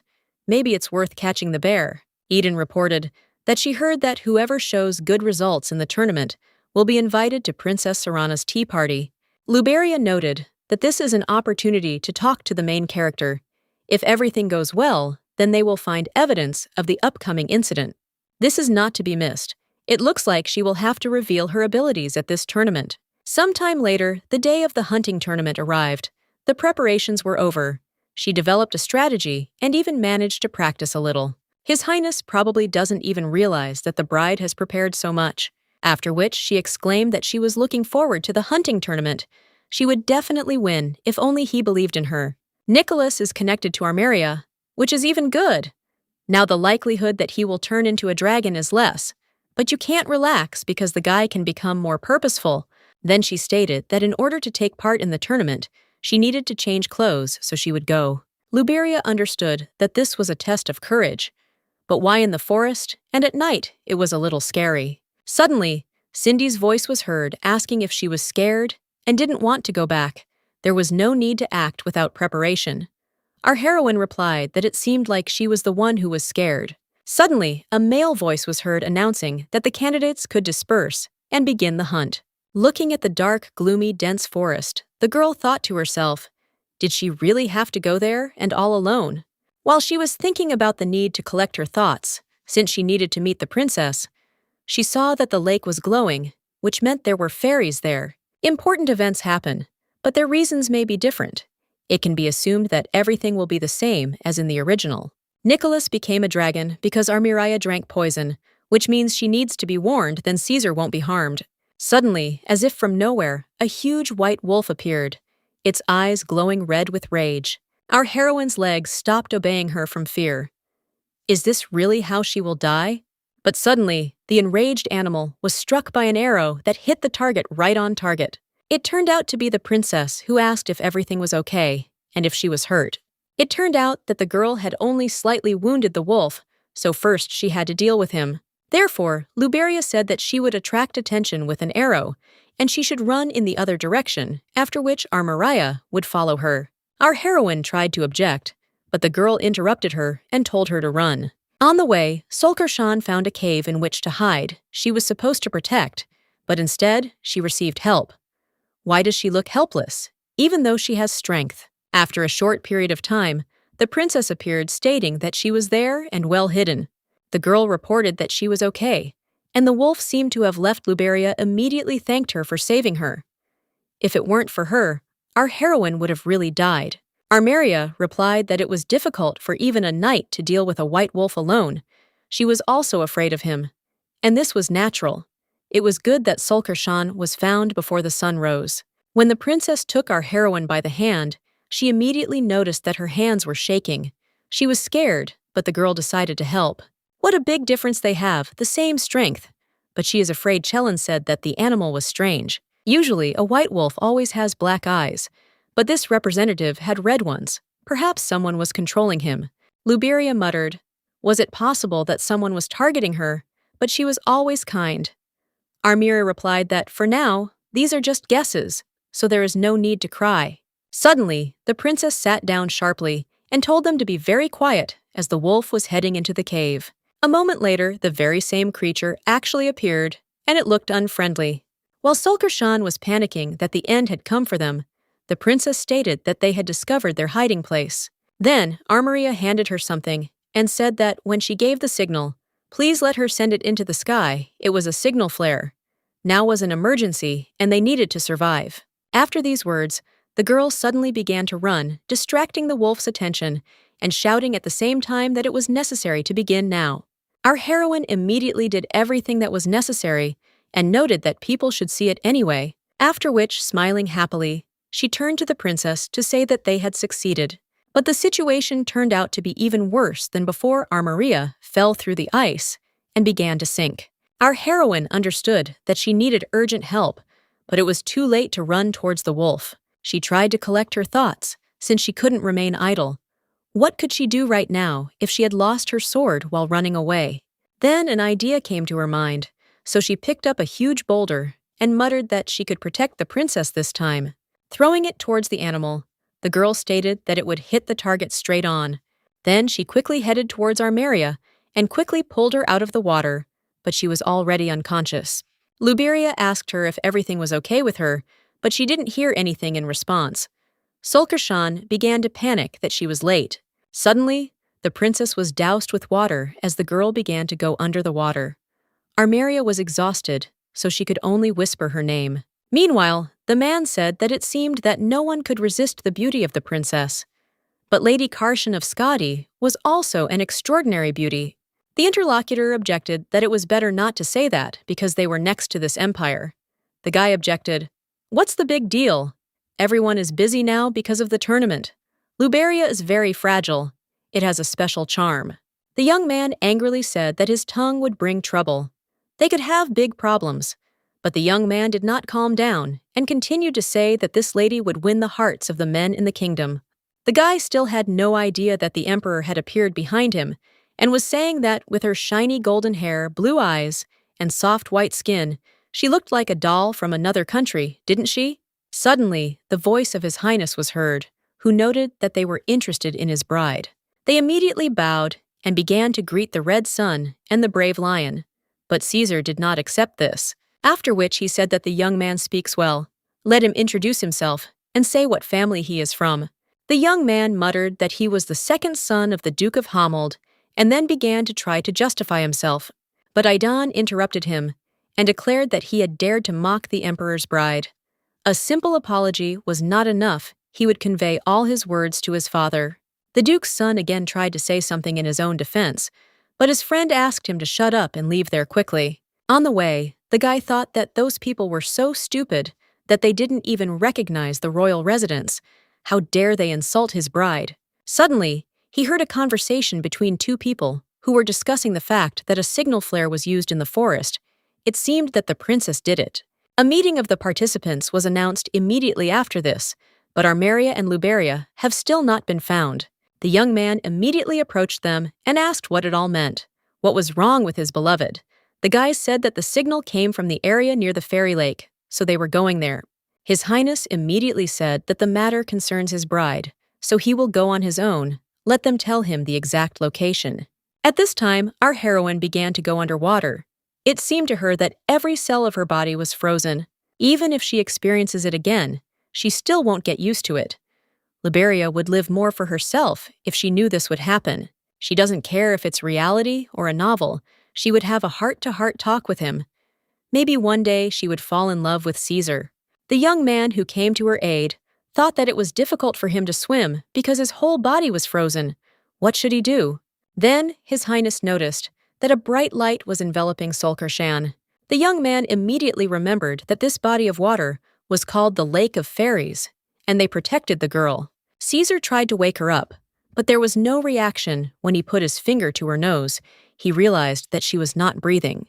The emperor immediately began to give her artificial respiration in order to bring her to her senses, because he could not allow her to leave him. When Solkershan began to cough up water, the young man exclaimed that she had come to her senses. And did she recognize him? The girl whispered the princess's name in a weak voice, and the guy noted that she only cared about others even at such moments. Let her not worry about her. The escorts and reinforcements have already arrived, so everything will be fine. Our heroine began to mumble something unintelligible about Nicholas becoming a dragon. His Highness could not understand what she was saying and asked again who he had become. Meanwhile, the young man whispered that her whole body was frozen. What was he doing while the princess was in such a state? And what about the child inside her? The grief-stricken young man immediately began to manifest a draconic essence. The emperor immediately hit him on the back of the head and told him to get ready, because the princess was still alive. He called the doctors so they would come soon. There was no need to think about the bad. The boy immediately had tears in his eyes. He replied that it was fine and thanked the emperor. After some time, the doctor said that this could have led to a bad outcome, but he took action and saved her life. He managed to raise the temperature so the condition improved. The young man gnawed at himself from the inside that she went into the forest in such a state to fulfill her duty. If he had stopped her, this would not have happened. The doctor replied that there was no need to worry because the princess was very strong, and this was the child of a strong personality. They were both fine. Nicholas is not in the best condition. Now does he want help to take Armeria to him? But the guy objected that everything is fine. A little later, His Highness stood near the bed of his beloved. He thought that the wolf under that stone must be the work of Liberia. An ordinary person cannot do such a thing, and the lady has special abilities. This is all very strange because there shouldn't have been such powerful creatures in the forest. Even last year's Dells and Solkershan couldn't defeat it. Meanwhile, our heroine opened her eyes and watched the emperor. But when the young man noticed this and approached her, she immediately closed them again. Caesar was indignant that he knew that she was already awake. Let her open her eyes. The girl joyfully exclaimed that it turned out she was alive. Idan said that she was on the verge of life and death. He was really worried. It's good that he managed to notice that she fell into the water. When he had such a worried expression on his face, our heroine felt ashamed. The guy asked how she ended up there. Liberia could not say that she hit the white wolf with a stone.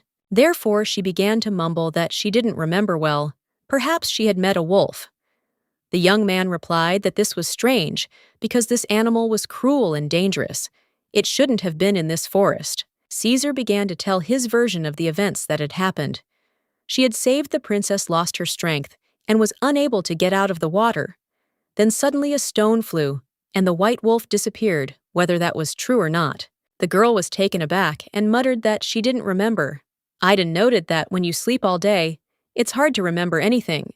When she asked what was wrong with the princess and heard that she was fine, Armeria had long since recovered. Our heroine breathed a sigh of relief. Caesar muttered that she was taking care of someone else again, then began to leave and reported that the doctor said that she needed a good rest. Liberia noted to herself that it was strange he seemed unhappy about something, but it was good that he was okay, which meant Nicholas hadn't turned into a dragon. Having added that, thank God he is alive, our heroine was surprised by her own words. What other thank God? After which she started to freak out, asking what was wrong with her. What difference did it make to her? What was going on with the emperor? Why was she worried? Suddenly, Caesar's voice was heard, who noted that it was fun to watch, whether she would continue when asked if he had left. Iden replied that he had not said that he was leaving. She had misunderstood him. Since he managed to enjoy such a spectacle, he will offer her some fruit. Our heroine thanked him and said that since he had already finished his business, he could go. The young man replied that it was difficult for him to leave because he was worried about her. The girl asked if he was hurt. The emperor said that he was not as strong as she, but everything was fine. Luberia didn't understand why he even joked so terribly, as if he knew about her abilities. When asked if she wanted to say anything, the girl replied that she had no complaints. The guy asked if it was because he was her fiancé. She said that it was probably so. His Highness whispered in her ear that he didn't know Luberia thought so. He needed to try harder. Sulkershan did not understand why she was reacting this way, because he simply called her by name. In general, his beauty was too dazzling. Why was Caesar so close? When the young man looked her straight in the eyes, our heroine began to panic, wondering if this was really going to happen right now. But the emperor put his hand on her forehead and said that she was still a little hot, so it would be better to rest some more, so he would go. Finally, His Highness turned and wished Luberia good dreams. That day, the girl felt the approach of death in deep water. Many thoughts and emotions overwhelmed her. But why did she then remember Iden? The next day, the princess's voice came from behind the door, asking if she could go out. Our heroine exclaimed that, of course. Armiria said that she heard her wake up and came straight away, so she hopes that she is not disturbing her. Luberia replied that everything was fine. She just didn't look very well in her outfit, and she noted to herself that it was because she had just woken up and she wanted to look good in front of her. But the princess objected that she always looked cute. They are comrades who have overcome difficulties together, so appearance does not matter at all. Then the girl said that she would like to ask something. She thought about the situation that happened to them. She remembers that they fell into the water. They were chased by a white wolf. But how did they survive? Does Sulkershan remember? Our heroine was immediately horrified. Could she really have been burned? But our Maria was in the water at the time and couldn't see that she had killed the wolf. So you can't show your weakness. You need to be more cunning here. After which she muttered that she also didn't remember, since she fell into the water and lost consciousness. Activating her acting mode, she added that perhaps, as in the legend of Sarana, the lake fairies saved them. The girl replied that this was an interesting hypothesis, but she had actually seen everything. The princess saw clearly how Luberia took a huge stone in her hands and threw it at the wolf. Then she jumped into the water to save her, to make sure she hadn't missed anything. And only after that, our Maria lost consciousness and didn't remember what happened next. So Karshan was taken aback that she had seen absolutely everything, after which swear words burst out of her mouth, and she immediately realized that she had sworn in front of Her Majesty. Our heroine tried so hard to hide everything that happened, but she was exposed. First, you need to calm down and think about what to do next.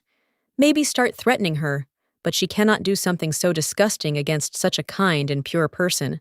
Then she decided to pretend that nothing of the sort had happened, and asked if perhaps she had imagined it. Luberia had indeed jumped into the water to save her, but what a huge stone. Armiria replied that of course it was impossible for an ordinary person, but it seemed that she also had a similar power as the princess. Chelin also has power. That's why she knows she feels a powerful energy that comes directly from her. Sulkershan began to sniff herself and ask what did she really stink. The princess replied that she didn't mean that, but that she just felt it. The girl believes that their power attracts girls to each other when she sees it. Her heart beats faster and her mood rises. Luberia was surprised because she also felt something similar next to her. Perhaps it was all because of the power of the sun. Armiria continued that she was the first one who made her feel such tender sensations. The lady is special to her. Our heroine thought to herself that such statements about such a beauty were a dangerous thing, so she didn't even know what to answer. Then it dawned on her that she had known everything before, and therefore what she had seen her with the stone on the shore was a lie. The princess laughed and said that it was the pure truth. In fact, it was then, having seen her strength, that she was completely convinced of this. Luberia threw the huge stone with such ease, and it was then that she realized that even with the same strength, its properties can be different. Sulkershan replied that she was actually hiding her strength. The princess was surprised that she was doing this on purpose. Did even Caesar not know? The girl replied that of course he should never know about it. Armeria asked if she could tell why, since they were comrades who had been through life and death together. Luberia thought to herself, why is this happening to her first? The main character, now also the main heroine. How can one refuse the most beautiful people in this world? Meanwhile, Nicholas Dragnion came to the emperor, and the latter asked why he was there. The young man replied that he had come to thank him for saving the princess and him. Caesar thought that in the memory of his bride, he faithfully served Princess Serana. But now he became her lover, as if filling the void Eden did not want to conquer the East. So it seems the future has changed. After which he replied that it was not he who saved the princess, so he did not need gratitude. He only saved his bride who almost drowned, so he does not want to be thanked for something the emperor did not do. The young man exclaimed that he had almost lost control then, but His Highness interrupted him and said that it had simply seemed so to him. Nicholas asked if perhaps Iden knew from the very beginning who the guy really was. The emperor clarified whether he meant that half of his body was soaked in dragon blood. Now it is clear why the young man came to him. He is here to ask him to keep everything a secret. Dranion replied that he was simply asking to pretend that he had not seen anything because he could not control it. It was enough for him to simply be the princess's bodyguard. The guy hoped that his existence would not become a burden for her. His Highness replied that, well, keeping it a secret was not such a difficult task, but in the future he will ask you to fulfill one of his requests, and that will be enough. The young man exclaimed that of course he would definitely repay him for helping the princess. The emperor replied that he was glad that they understood each other, and he also thanked him, but to himself he thought that he was very easy to manipulate. At this time, the princess said that she had heard that she had health problems. Was it true? Then noted that she had just taken this thing in her hand, and it had already bent. Luberia thought to herself that this was the first time she had shown her strength, so she was a little ashamed, but out loud, she said that this was just her specialty. Armoria said that she really wanted to see everything with her own eyes, so thanks to her, our heroine asked her to keep it a secret. Chilan exclaimed that if the mistress wanted, she could rule the whole world. Luberia noted to herself that as befits the main character, she also showed here that she dreamed of something more. Then the girl asked why she had not told the emperor about this secret, since he was her fiancé, wasn't he? Our heroine replied that only the king wanted this Armeria, clarified whether they had a forced engagement. Solkershan thought that in the past she definitely did not want this engagement, but can we say that she thinks the same now? The princess looked at her and said that she thought that the lady herself already knew everything about her feelings, didn't she? The girl thought that she couldn't become the main character instead of Armeria. She wasn't even sure if she could be with Caesar, so she replied that she couldn't figure out her feelings. Noticing that our heroine had become very downcast, the princess asked her not to be so sad. Of course, they hadn't known each other for so long, but she wanted to help her. After a while, Luberia thought about how she could reveal her secret, but it was such a relief because she was tired of pretending to be someone else. But if she told Caesar, the guy would be angry that she had been deceiving him all this time. It would be better to tell him everything at once. Then she exhaled that she had come up with such nonsense. Nothing had happened yet, but she was already nervous. She needed to get rid of these thoughts. Suddenly, she saw the emperor in the distance and decided that she needed to quietly slip away, since she didn't want him to see her like this. But His Highness said that he came to her on business, so please let her stay. Our heroine immediately said that she simply didn't notice him, let him pass, and she'll quickly make some tea. Because he spoke to her so formally, the girl began to get nervous about what business he had with her. When Solkershan opened the door to the room where he was, it immediately bent. Luberia began to nervously lament what was wrong with her. Was she really rusty? It was strange because she only opened it a little. His Highness said that the door was probably broken, so he would call a repairman, but the girl objected that she could do it herself. When they sat down at the table, the emperor said that he wanted to congratulate her personally. She had the best result on the first exam. The princess reported that the girl was able to defeat the White Wolf on her own. Our heroine was indignant to herself that Armeria had said that she would keep her secret a secret. His Highness added that more precisely, she was impressed by the fact that Luberia did not hesitate to save her from the White Wolf. It doesn't matter what happened to him. whether he was crushed by a huge falling rock. Let him have no doubt this has been confirmed by experts. Because the main point of Della is not just to find a strong person. The girl objected that she didn't catch him. Is that normal? She was just lucky, so it was an unfair victory. Our heroine was so scared that she couldn't do anything, and she wasn't even sure that she had saved the princess. The emperor objected that this series of events led to a good result, and that it was also impolite to reject the expert's decision. He should try to simply accept it with gratitude. The girl noted to herself that she couldn't dwell on this for long. She didn't think he had any suspicions, so everything should be fine. So she replied that of course she would accept this with gratitude. Caesar handed her the letter and said that it was the invitation that had been given to her. Our heroine noted that if this ball was going to be with the princess, then Nicholas should be there too. Right? Adan asked why she was asking about this. The girl replied that this man from the Saran kingdom is famous for his reliability and coolness. He is known as the most courageous, so of course she is interested. The emperor asked where she got this information from. She was a noble lady who never left her estate, so how could she know so much about a knight from a distant country? Our heroine replied that she had overheard the conversation of the local maids, and that this had also become interesting to her. The young man hissed that it seemed to him that she, my lady, sometimes forgot that her fiancé was the emperor. Luberia replied that she had not forgotten, the guy asked. Then why she constantly praised other men in front of him. Solkarshan wondered if he was still upset about what she told him last time. Therefore, she exclaimed that no. Of course, not because in front of her stood the most handsome, wonderful, magnificent king. Now she would punish this mouth that blurted out the wrong thing. But His Highness quickly grabbed her hand and said that she shouldn't do this, because she could harm herself. Our heroine added that a man more handsome than him does not exist in this world, so he should not be jealous. Adan is offended because she didn't tell him that he is the most handsome in the world. Nicholas may be handsome, but not that handsome. The emperor is incomparable, so there is no need to worry. She noted to herself that even Caesar himself has doubts about his attractiveness. He has cute features that she didn't know about. When the young man replied that he was not jealous, but simply stating a fact, the girl replied that if he was so worried, then why not go to the evening ball with her? She suddenly realized to herself what nonsense she had just said, because he might think that she wanted to go with him. The emperor replied that since she was proposing, he would go to the ball with her, because he was free at that time. After a while, Luberia thought to herself that she can no longer hide her feelings. She is not as brave as the main character. She always tries to escape from death because she is afraid.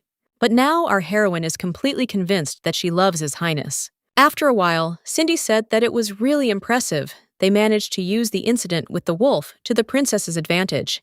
It's unfair, isn't it? Our heroine asked for forgiveness and said that she was not in the mood to answer. This could she please leave?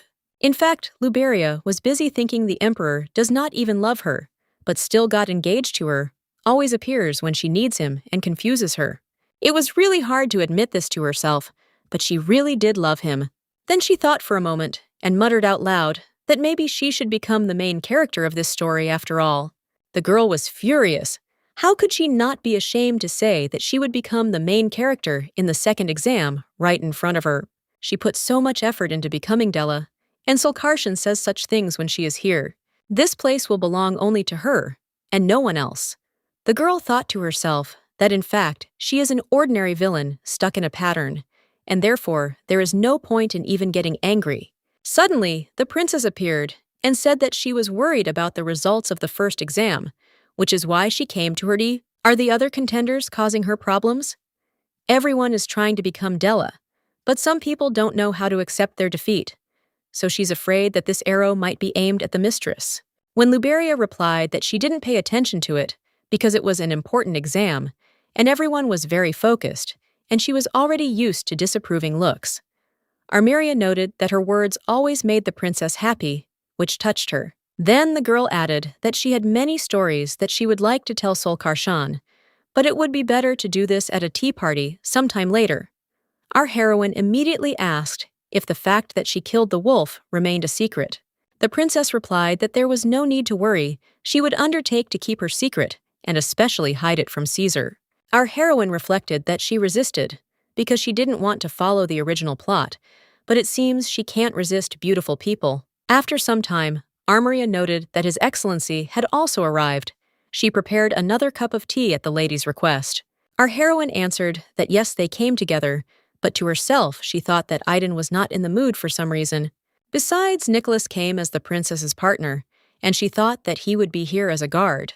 Chelin noticed the bewilderment on their faces and said that, in fact, they had something that they should definitely tell Luberia, because she had saved not only her life back then, the girl saved her child too. The emperor probably knew about this. Caesar replied that yes. He heard her guard muttering to himself. Sulkershan was taken aback by the information she heard. It turns out Aiden failed, even before he tried. It's simply unbelievable. After which she exclaimed that the princess would become a mother.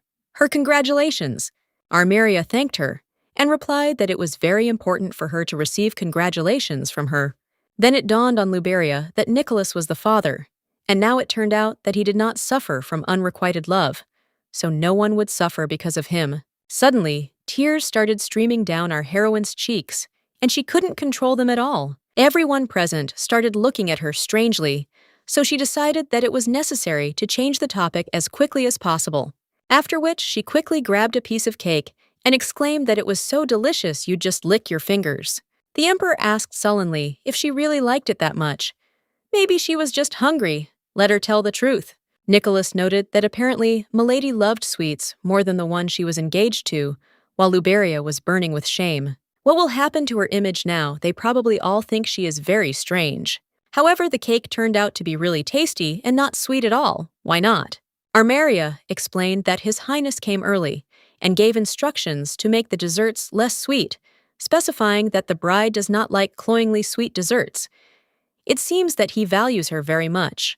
Our heroine was surprised that he remembered such small details.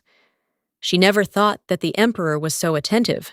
Does he know that she fell in love with him? Because the guy treats her so well. But Caesar said that he was engaged to her, not because he loved her, so she should not have any hopes. Suddenly, the princess said that there was something else to discuss. If there was anything she would like to know about the second exam, they would provide her with information within their competence. The second exam is a written knowledge test that tests wisdom. One of many topics will be chosen, and knowing which topic will be used will allow you to be ahead of other candidates. Our heroine thanked her, but said that she would not take advantage of this privilege since she was already under suspicion of dishonesty. Armeria objected that this was an advantage for all winners of the first exam. Sol Karshan replied that she would compete based on her own knowledge. The princess replied that she was surprised the lady is really brave. Luberia wants to stand up against injustice. If this is her will, then she will support her. Nicholas intervened in the conversation, saying that she was ready to throw herself into an icy lake to save his beloved, so he was sure that she would pass this exam with flying colors. The princess agreed with his words and added that they did not doubt it for a second. Unexpectedly, His Highness said that he also believed that Milady could become Della. Our heroine began to get nervous that everyone was counting on her so much that she would even respond to this, after which she collected her thoughts and exclaimed that she would do everything to become Della. There were many rumors that she would win the first round of the exam. Most of the participants were moderate in this, as everyone compared her to a princess. However, she had already been through all this in a past life, which is why she was having to go through all this again after so many years. The second stage is somewhat similar to the entrance exam to a university, although preparation for it takes a whole year. Each candidate is provided with a separate room for the exam, which lasts minutes. Optimal testing conditions are established, taking into account the individual characteristics of each candidate. I don't know if Luberia could solve this, but I'm confident about what will happen next. Then she turned her attention to the water and did not understand why it was there, perhaps to quench her thirst. She had previously seen Cindy holding exactly the same bottle, which meant there was one in every room. After which I decided that I needed to give it my all and took a small sip. But almost instantly, our heroine passed out and fell onto the desk. After some time, she woke up and noted to herself that she had slept very well. Then she realized how she could have fallen asleep at all, and there were only 20 minutes left until the end of the exam. First of all, you need to calm down because you told everyone that you will do everything in your power. There is no time to panic. After reading what was written on the piece of paper, Luberia noted that it was not as difficult as she thought, just math problems, but there were too many of them. But in principle, they were not much different from each other. Was she really lucky she could cope with this? Suddenly, Nicholas appeared and said that he was very sorry, but it was time to hand in his work. He could not do anything about it, because that was the rule of the exam. Having turned on maximum speed, the girl tried to finish writing what she wanted. She finally finished. Our heroine didn't feel so tired, even after not sleeping all night because of the excitement before the exam. It was all very strange, even though the girl was sleepy, but why, as soon as she took the brush, she immediately passed out. Solkershan only remembers drinking water. Could it be that they put something in her bottle? Suddenly, a voice rang out, saying that everything needed to be inspected and the room cleaned. She had 5 minutes to leave the room. Luberia decided to take this bottle with her just in case. Our heroine didn't expect such a trick on the exam. Someone deliberately set her up. Then she imagined that the emperor was waiting behind the door, who said that, although it was a little late to ask, but did she have any problems? The girl replied that everything was just wonderful, but she noted to herself that he always comes when she has problems, and she began to get the impression that the guy was involved in this. But there was no one in the corridor, so Luberia told herself that it was just funny she had made up all sorts of things here. Suddenly, Ronslot's voice was heard informing her that His Majesty had plans for the evening, so he had to leave her. Therefore, he asks her not to be upset about this. The girl exclaimed that she was not upset at all. The knight immediately began to back away and tell her not to come near him since he had to carry out orders. Our heroine said that overall she is fine, but there is one thing she needs to investigate. This is going to sound a little weird, but could the guy check if there was any poison in that bottle? When asked what happened, the girl replied that it was a long story. She thought to herself that she was wary of Cindy, but it was unlikely that someone who cared about honor would do something like that during an exam. Perhaps it was the one who organized the exam, or the Scotty people, plus the princess mentioned that the wolf was somehow strange. Is our heroine really the target? Who are they anyway? Why are they trying to kill her? The young man asked if everything was okay, because she had turned pale. He wanted to help her, but he would have to report everything to His Majesty. Luberia replied that it was okay. Everything was fine. She thought to herself that she didn't know why they didn't like it, but she wasn't going to die at all. This was her second chance, and she would never miss it. No matter how much you think there is no one among the Scotty people who would do something like this, most were finished off when Caesar destroyed the corrupt nobility. The last one who remained was the Viscount, but he also dropped out. There were disagreements with the Marquis, but he did not seem like a vindictive person. So who is it then? What did the girl do? She doesn't remember hurting anyone, so why does this continue? This all irritated her very much, so Solkershan grabbed the pillow and threw it to the side with all her might. She hit the emperor straight, who remarked that he came here because he was worried, but the girl looked very energetic. Our heroine did not expect to see him, and asked why Caesar entered without knocking. The guy apologized, and replied that if something was connected with her, then he did not realize what he was doing. Then he added that she had hidden something from him. The knight told him that she had instructed him to examine the bottle of water that she had drunk during the exam. Luberia asked if there were already results. The young man exclaimed that he wanted to know all the details of what had happened. The bride replied that she drank water from this bottle during the exam and instantly fell asleep. Now she is afraid that she might die from poison. Perhaps someone is targeting her, or maybe she is mistaken.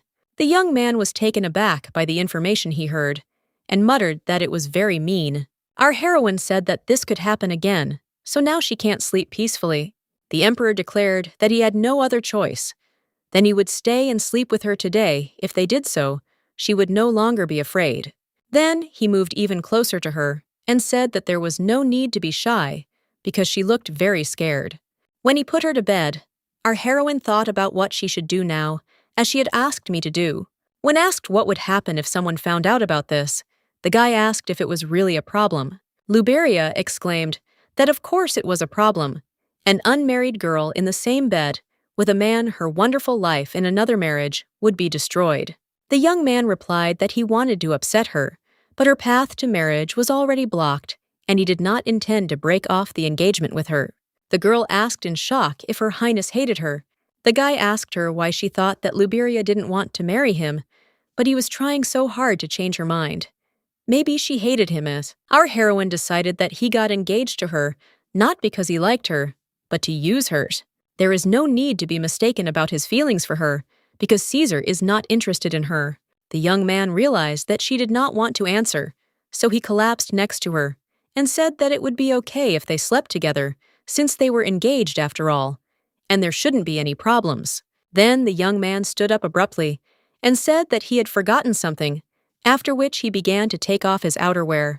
When asked what he was doing, the guy replied that it wasn't strange to sleep with a blanket on his daughter-in-law, like to look at the torso. Aiden heard that from her. Our heroine was indignant that he was saying such a thing. Was he really trying to joke here? Why did he think that she would drool over his naked body? The young man replied that he thought that this was his daughter-in-law's preference. Luberia objected that she liked it, but not at the moment. The young man stated that she still liked him, so he should be more careful. Sulkershan exclaimed that she had enough, so she went to bed. When the emperor wished her good night, the girl thought to herself that now she could not sleep because she wanted to take revenge. After some time, Luberia could not believe that he was just sleeping next to his bride. Was she really that unattractive? But still, he is not disgusted by being in the same bed with her. Why did he insist on an engagement at all? She just wants a quiet life. This was all said out loud. The next morning, Caesar noted that he could not sleep. After these words, he does not understand what is happening to him. At first, he wanted to get her memories, because she read a book that told him about his future, which she changed, and this could destroy his ambitions. But now his feelings are understandable. He cannot sit idly by when his bride is in danger, because she cannot even ask her groom for help. So it would be fair if His Highness took the initiative into his own hands. The princess stated that the reason he came here in such a hurry was probably related to Luberia. Eden replied that this was the second time she had been threatened during the test. Someone had slipped drugs into a bottle of water. This happens too often to be a simple coincidence. He came here because he is worried about his fiancée. Our Maria replied that this also seemed suspicious to her. I thought to myself that this forest was not originally a habitat for white wolves. It's clear that they were released there on purpose. After which, the girl said that she needed to tell him something about the incident with the animal, whether he knew that she had the power of healing. The source of her ability is the power of the sun. Perhaps the criminal cast a spell on the white wolf to awaken this power. However, the animal chased Sulkershan, and an accident occurred to explain why Luberia became a target. She must tell the truth, whether it is possible to reveal to His Majesty what she is hiding from him. Noticing that she hesitated, the emperor immediately said that he knew that his bride had special abilities. Apparently, they made some kind of promise to each other. The girl wanted to hide her power, and so the guy pretended not to know, but no longer wants to do this. His Highness wants to know everything in the smallest details regarding his bride. The princess stated that if he already knew everything, then he could continue. Her guess is that she, not Luberia, was the white wolf's target at the hunting competition. Originally, wolves were animals that formed packs to hunt weak creatures, and they can naturally recognize creatures that are weaker or stronger than them. The emperor objected that she was mistaken. Physically, Sulkershan was the strongest among all the candidates who participated that day. Armiria replied that this was true, but there was a reason why the animal targeted such a strong person. Seeing how she solved this problem, the girl was able to know all this. In other words, the white wolf was forced to harm a man who has the power of the sun. The guy stated that their target was a princess who is known for her abilities, but when another one appeared, a misunderstanding occurred. As Princess Sarana, she apologizes for this situation with his fiancé in the second trial. Luberia became a target only so that the girl could not get close to her. Nicholas asked her not to be so strict with herself. It was all because of his stubbornness. The blame lay entirely on him. Caesar said that in other words, someone mistakenly thought that Scotty was helping them only because Luberia was his fiancée. Armiria replied that everything was correct. The culprit was afraid that the princess would receive support from their empire. There was an assumption that the drug added to the water bottle was a continuation of the story with the white wolf. After all, anyone who fails the test on Della's night must return to their kingdom. She is not sure who exactly is the culprit, but the handwriting is similar to her ex-husband. Having asked her father's permission to break off the engagement, he still pretends to be her husband and is trying to gain power based on everything that happened there, is a high probability that this is a conspiracy. The princess is very sorry that His Highness's bride suffered because of her. Caesar exclaimed that the situation was unpleasant, despite the fact that Nicholas received consent from the royal family. Their relationship was not officially announced. Why is he not ready? How long is he going to hide behind the back of the person he is supposed to protect? The guy thought to himself that Aiden was right. Nicholas is a descendant of dragons, and he wanted his abilities to be recognized so he could stand proudly beside Armeria. But his stubbornness delayed the official announcement as to whether it was worth putting her in danger. Therefore, he asked forgiveness for the fact that through his shortcomings, he had endangered him and Luberia. He is truly sorry if the test was failed due to taking medication. A retake is not provided anyway. As he left, the emperor said there was no need to worry about it. He was sure his bride had not been interested in the title of Della from the very beginning. Armeria said that she heard that there was no love between them.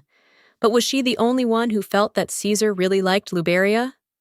The guy replied that he didn't know much about it, but it seemed to him that he cared about her. The princess said that the test results were ready. Shouldn't they take a look at them? The guy replied that he agreed, but he shouldn't expect good grades from Solkershan since she was drugged. But the results of the second exam really surprised them, so for a second they were even speechless. Meanwhile, our heroine woke up and thought that she couldn't get a good night's sleep because of Caesar. Now she feels sick. He comes and disappears at will, and he promised that he would stay with her. What a selfish person. When the girl entered the bathroom and began to take off her clothes, she heard the voice of the emperor, who said that he thought it would have been better not to take them off. Looking straight ahead, Luberia saw the young man and exclaimed what he was doing there. "Why is he naked again?" The guy asked. Should he really ask permission to go to the bathroom? The girl objected that he had his own bathroom. The guy asked if she hadn't grabbed his hand and asked him not to let go. Luberia was indignant that he was lying, but the young man said that if the bride did not want to believe it, then so be it. How long did she plan to spy on him because of her?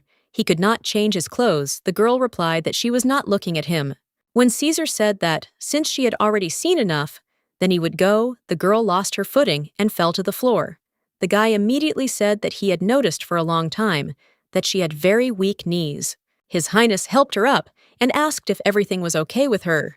The girl replied that yes, nothing serious, except that her knee was bleeding a little.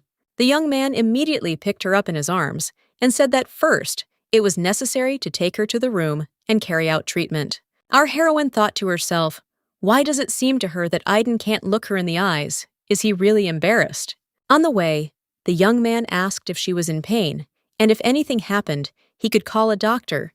But Luberia objected that the pain was not that severe. Suddenly, the doors opened, and a maid appeared, who happily reported that she had returned and how her mistress had felt while she was away. She was afraid that she would miss the moment when the girl becomes Della, so she was in a great hurry. Then she noticed that Luberia was with the emperor and asked for forgiveness since she did not want to disturb them. She should leave this place. Marilda just wanted to say hello. It had been a long time since they had last seen each other, and she had come here in a hurry because she wanted to tell her something. But it seems that her foolish mistress did not waste time. Few people know this novel better than our heroine. She was one of those who bought the edition and reread it again and again. It seemed to her that this knowledge would be useful. But is it really so? The maid reported that her mistress took second place in the second exam.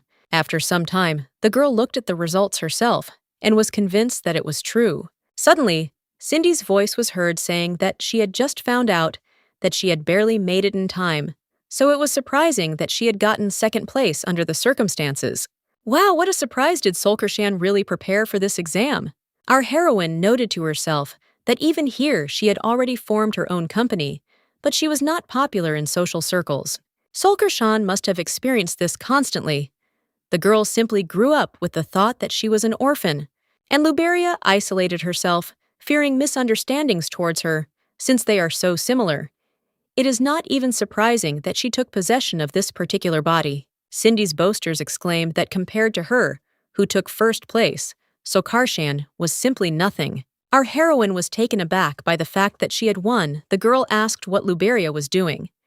Here, shouldn't she hurry to celebrate her victory? Scotty took first and second place. The girl still couldn't believe that she took second place, a result that she had never achieved in her past life. She was sleepy, and her head was filled with thoughts. She couldn't believe that she could achieve such a result. The young man said to make everything fair, they would now hand out the answers with grades. Luberia noted that she actually got almost everything right, but only answered the last two questions incorrectly. If she had received such grades in her past life, she would have been able to easily enter university, but this is no longer important. Now, you need to put aside all unnecessary thoughts and focus only on the final test. After a while, Caesar approached her and said that he heard that her result was very good for someone who did the task for only minutes. Now he understood why she was so confident. Luberia knows how to surprise. The girl replied that she was flattered, but to herself, she thought that she was simply using her experience from a past life, an unforgettable feeling how good it was that she read the novel. His Highness sat down next to her and said that there was one thing he would like to ask her about. The Emperor was simply curious about what it was like for her to see every inch of his body. Our heroine was horrified. Did he really hear her chatting with the maid, and asked out loud what he was talking about? Adan replied, didn't she tell her maid how she examined every inch of his body? The girl exclaimed, did the guy really hear everything? How dare he enter her room and eavesdrop on the conversation? The young man objected that they were making so much noise that everything could be heard from outside. Luberia replied that he must have simply misheard the Emperor, asked if she meant that he had hearing problems. Our heroine noted to herself that he himself was to blame for that situation. She didn't really want to see it. She said out loud that in any case, the next time the guy wants to visit her room, he should ask permission. This also applies to her bathroom. The guy objected that this is his fiancé's room. When Luberia replied that they were engaged, not married, and so there could be a big misunderstanding, the young man clarified what exactly she was talking about. The girl replied that in fact there is a line that unmarried couples need to follow.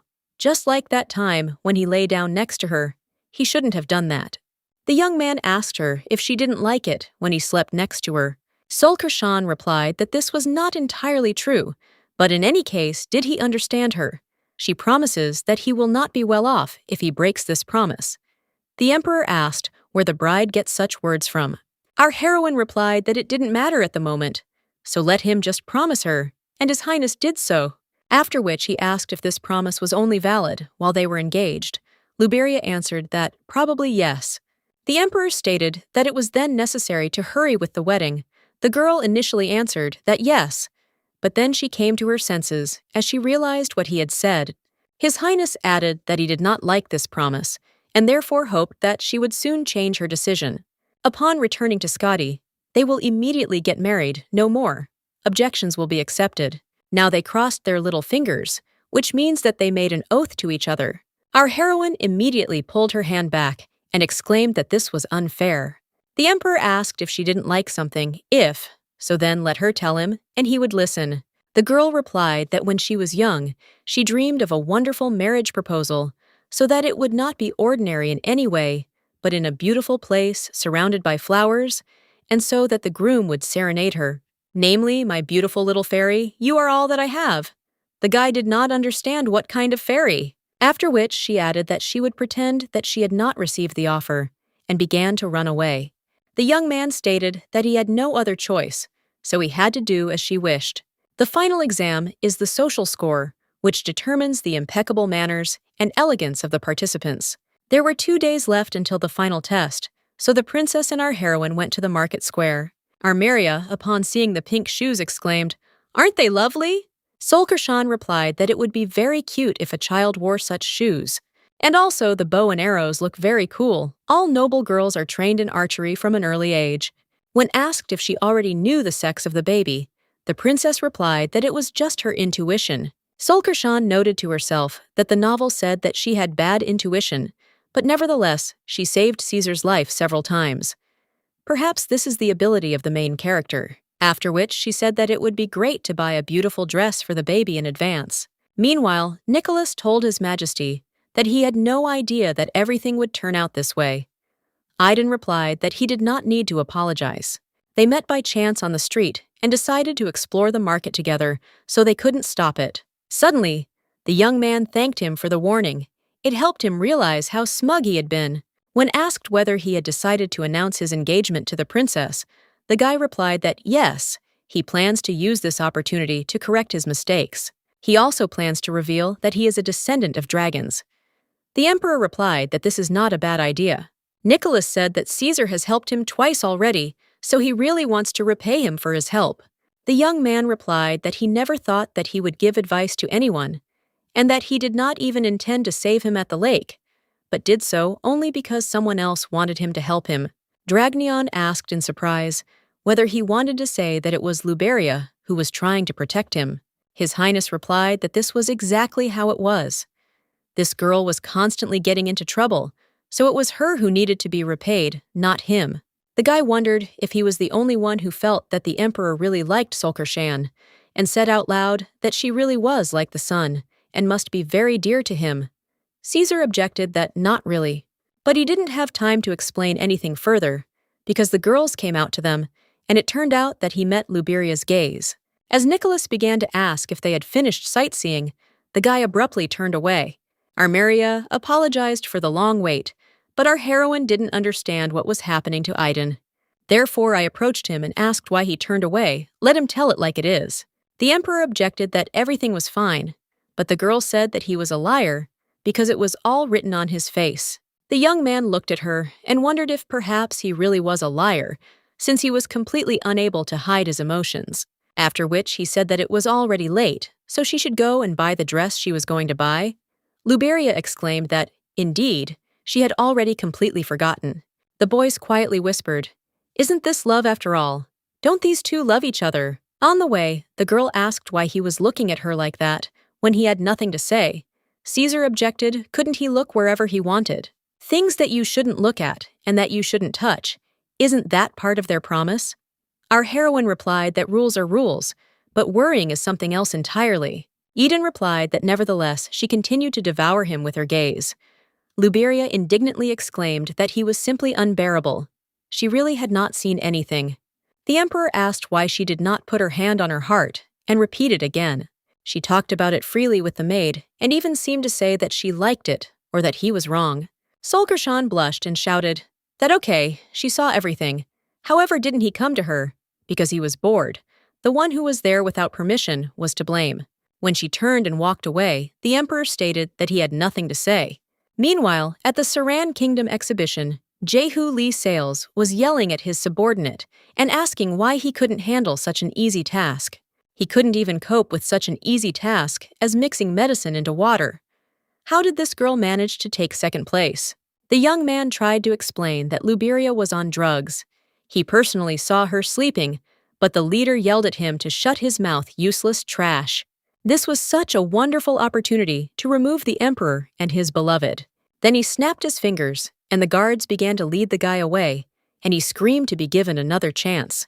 The man thought to himself that he wanted Princess Armeria to just quietly marry him. He can't believe it has gone this far. After which he asked if the letter was ready to be sent. The young man replied that yes, he had already put the seal on it. Jehu noted to himself that this would be enough to tarnish the princess's reputation and deal with this unbearable bodyguard the king cherished her so much. But what good would it do if he couldn't protect his beloved? A few days later, the day of the final exam arrived, which would determine everything. Our heroine didn't want to wear this dress, but they dressed her up anyway and asked her if she wanted to take a look at herself. The maid looked at her with loving eyes and said that she looked simply magnificent. The social ball looks like an ordinary meeting place on the outside, but there will be delecandidates, VIPs, and hidden examiners. You need to shine even among countless stars. You need to prove it in this test. Luberia originally planned to eat a lot of sweets in some quiet corner, but because the dress was tied too tightly, it will be difficult to do so. The girl is so happy that the emperor gave her this dress. If she had known in advance, she would not have bought another one. The maid actually scolded her when she brought something she had bought herself. Suddenly, His Highness's voice was heard stating that she had received the dress he had given her. The emperor was very glad that she dressed it for him. Our heroine thanked the guy for his concern, and noted to herself that it seemed they were the only ones in a paired outfit. The young man asked if she could give him the opportunity to accompany the fairy Scotty. Luberia said that the judges might decide wrongly, that the man in Della should be chosen today, so if she loses, it will be his fault.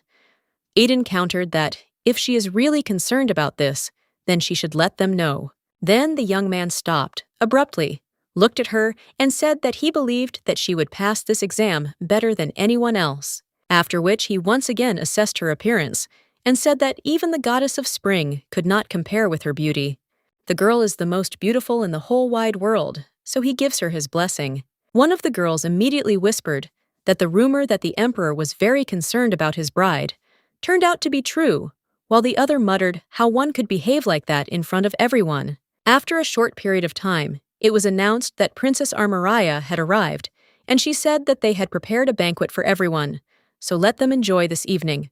Solkershan noted to herself as expected, from the main character, she is as always incomparable. Just looking at her makes her feel joy. Can anyone compare to the previous Della? Noticing that she had started to descend, our heroine ran up to her and said that Armaria had done a great job. This holiday was simply incredible. The princess thanked her and said that she knew this before, but today she really looked like an angel. If it weren't for all these people, she would have hugged her right away. Luberia thought that if she thinks about it, today is the last day she will meet with Armaria. And at first, she didn't even think about getting closer to her, because she is the main character. Well, now that they have to part, she became very sad. Most likely the princess does not even suspect how good she is with her, after which she whispered in her ear that if anyone was bothering her, then please let them tell her, and she would secretly protect them. Suddenly, the voice of a subordinate was heard, who said that the father asked to deliver a letter for Armaria.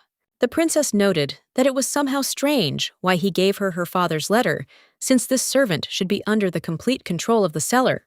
Our heroine also felt strange. It felt like she had heard about this before.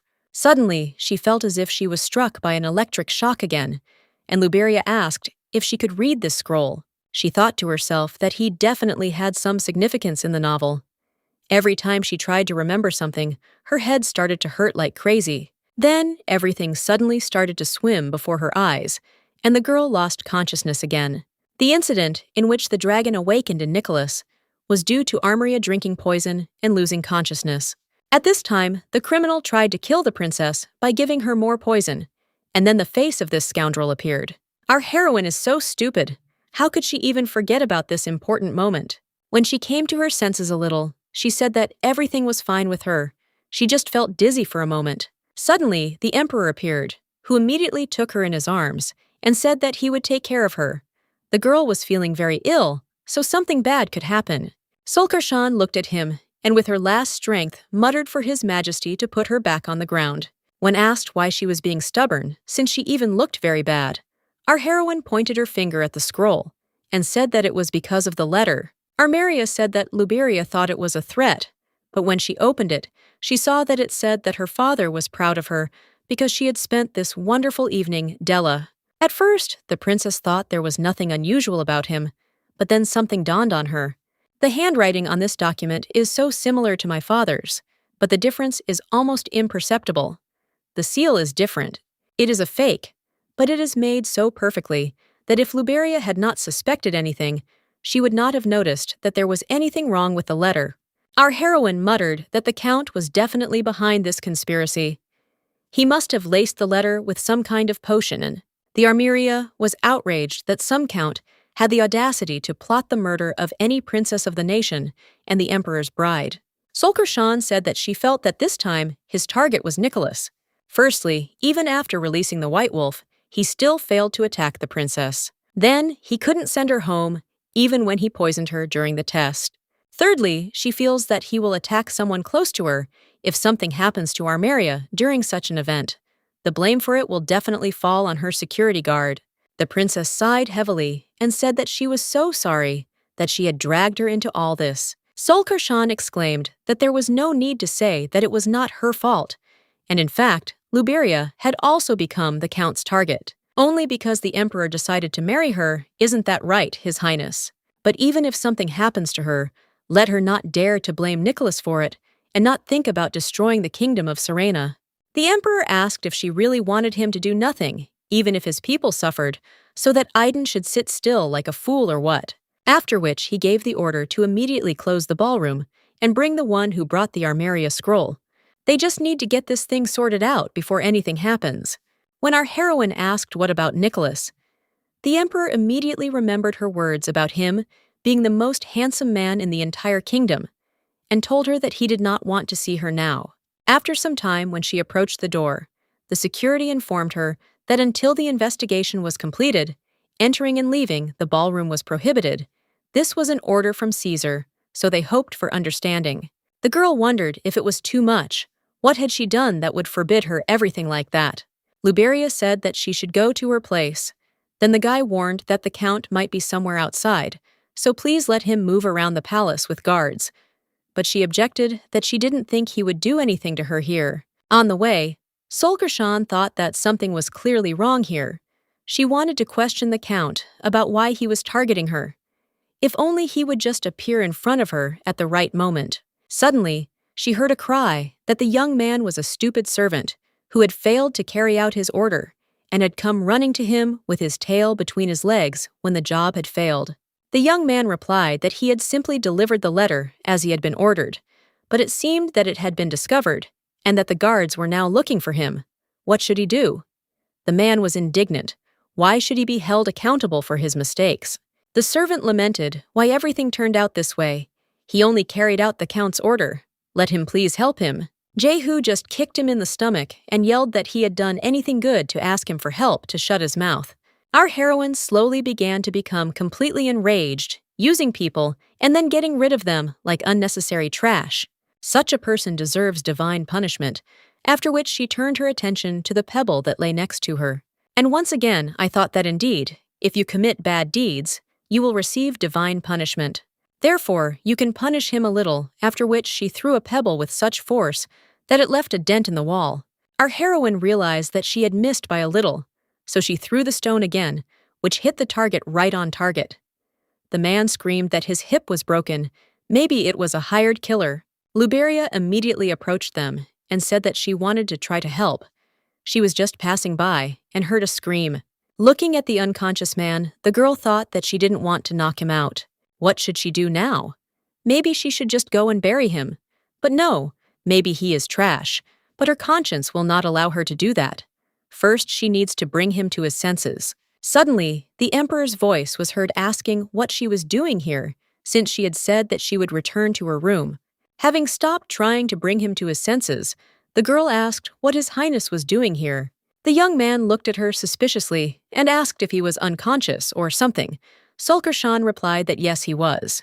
Our heroine thought to herself that she tried to wake him up as quickly as possible, but it seemed she just needed to go bury him.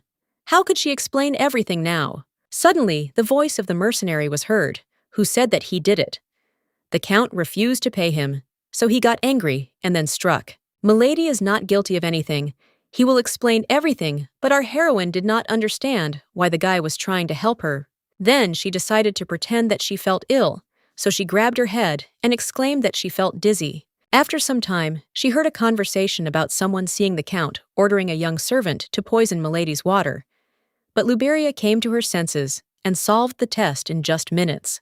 The girl didn't understand what was going on at all, whether people had gathered around, or how with her eyes closed, it was impossible to understand anything. The young man said that he did this because he needed to feed his family. But seeing how kind-hearted my lady was, he decided to expose the count's crimes. This is his final decision. They answered him that he must understand that it is impossible to undo the crimes committed. The young man said that he did not expect to be acquitted, but let the count be punished for all his crimes. When our heroine opened her eyes, she saw the emperor in front of her, who asked if everything was okay with her. She lost consciousness as soon as the servant confessed everything. He carried her to a quiet place to avoid the commotion. While Luberia was thinking about how she pretended to lose consciousness and ended up falling asleep since she hadn't been sleeping well lately, the guy asked her if she knew who those people were next to her, if they were the count's people. Thanks to the servant's confessions, he was arrested, so all that remains is a trial. Although it will not take place soon, since the man is not in the condition to survive interrogation. But one thing doesn't add up here. The servant admitted that it was he who hit the count. The guy blamed him for everything, but he attacked the one he served faithfully and truly. That's somehow strange. But then the young man added that since everything had been resolved, my lady did not need to bother her head with it. Our heroine asked what would happen to the servant, because he said that he needed to feed his family. The young man sat down opposite her and asked if she really enjoyed danger so much, but she replied that she did not. Or maybe my lady is overwhelmed by a sense of justice, so much so that she cannot appreciate how dangerous the situation is. But the girl again replied that this is not so, she is taking care of herself. Caesar thought to himself that her words and actions were strikingly different from each other, running towards danger, risking herself for the sake of others, and not expecting anything in return. Why make such sacrifices? How long will this continue? Then he said that no matter how much he thought about it, he still couldn't understand why she didn't want to marry him. It wasn't about the proposal he wanted to know her true feelings. If she doesn't like the young man so much, he will call off the engagement and marriage, she just has to say so. Our heroine thought that before the only reason was that she did not want to die. But now this is not the case. It cannot be that Caesar loved her. But why then does His Highness have such a sad expression on his face? After which she asked why the emperor wanted to marry her so much. He said that his goal was to keep her close. Was an engagement or even marriage really necessary for this? She thought to herself that she was truly influenced by Caesar's actions. But even if the plot had changed, that if he was still cursed, perhaps she was even ready to sacrifice herself for him. But what if the young man decides to commit suicide? If she is not there, will she not regret anything? What if they cannot find a way for both of them to stay alive? The young man said that she could not hide anything from him, since her facial expression revealed all her true emotions. In such situations, she has such a desperate and submissive face, as if she has decided to give up everything that is dear to her, as if death is inevitable. He constantly feels like Luberia will disappear sooner or later, so he is very worried. The guy wants her to always be by his side no matter what. When our heroine began to pull her cheeks, the young man asked what was happening. The girl replied that she thought it was a dream. But if this is not so, then it is very exciting to hear the anxiety in His Highness's voice, why he is worried that she will disappear. His Highness muttered that he did not know. Then Luberia asked if she was to always be near him. Did that mean that she should also bathe in front of him? But the young man asked her to stop joking, after which he added that if my lady came closer to him, he would feel better. These words struck our heroine in the very heart. Could the emperor himself really be embarrassed? Then the guy said that he realized why he wanted to marry her. He just wanted her to always be by his side. The girl objected that he had already said this when he proposed to her. The young man replied that the reason had changed, now he also needed her heart, whether she would become his wife.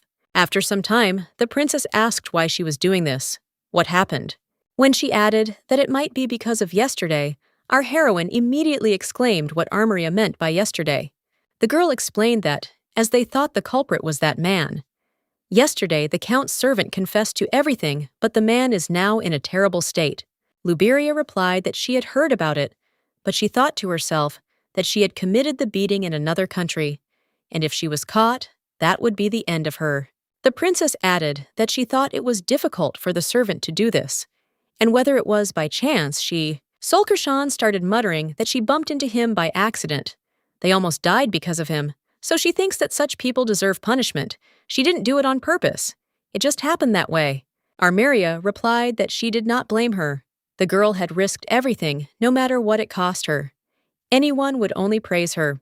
Our heroine replied that there was no need to praise her.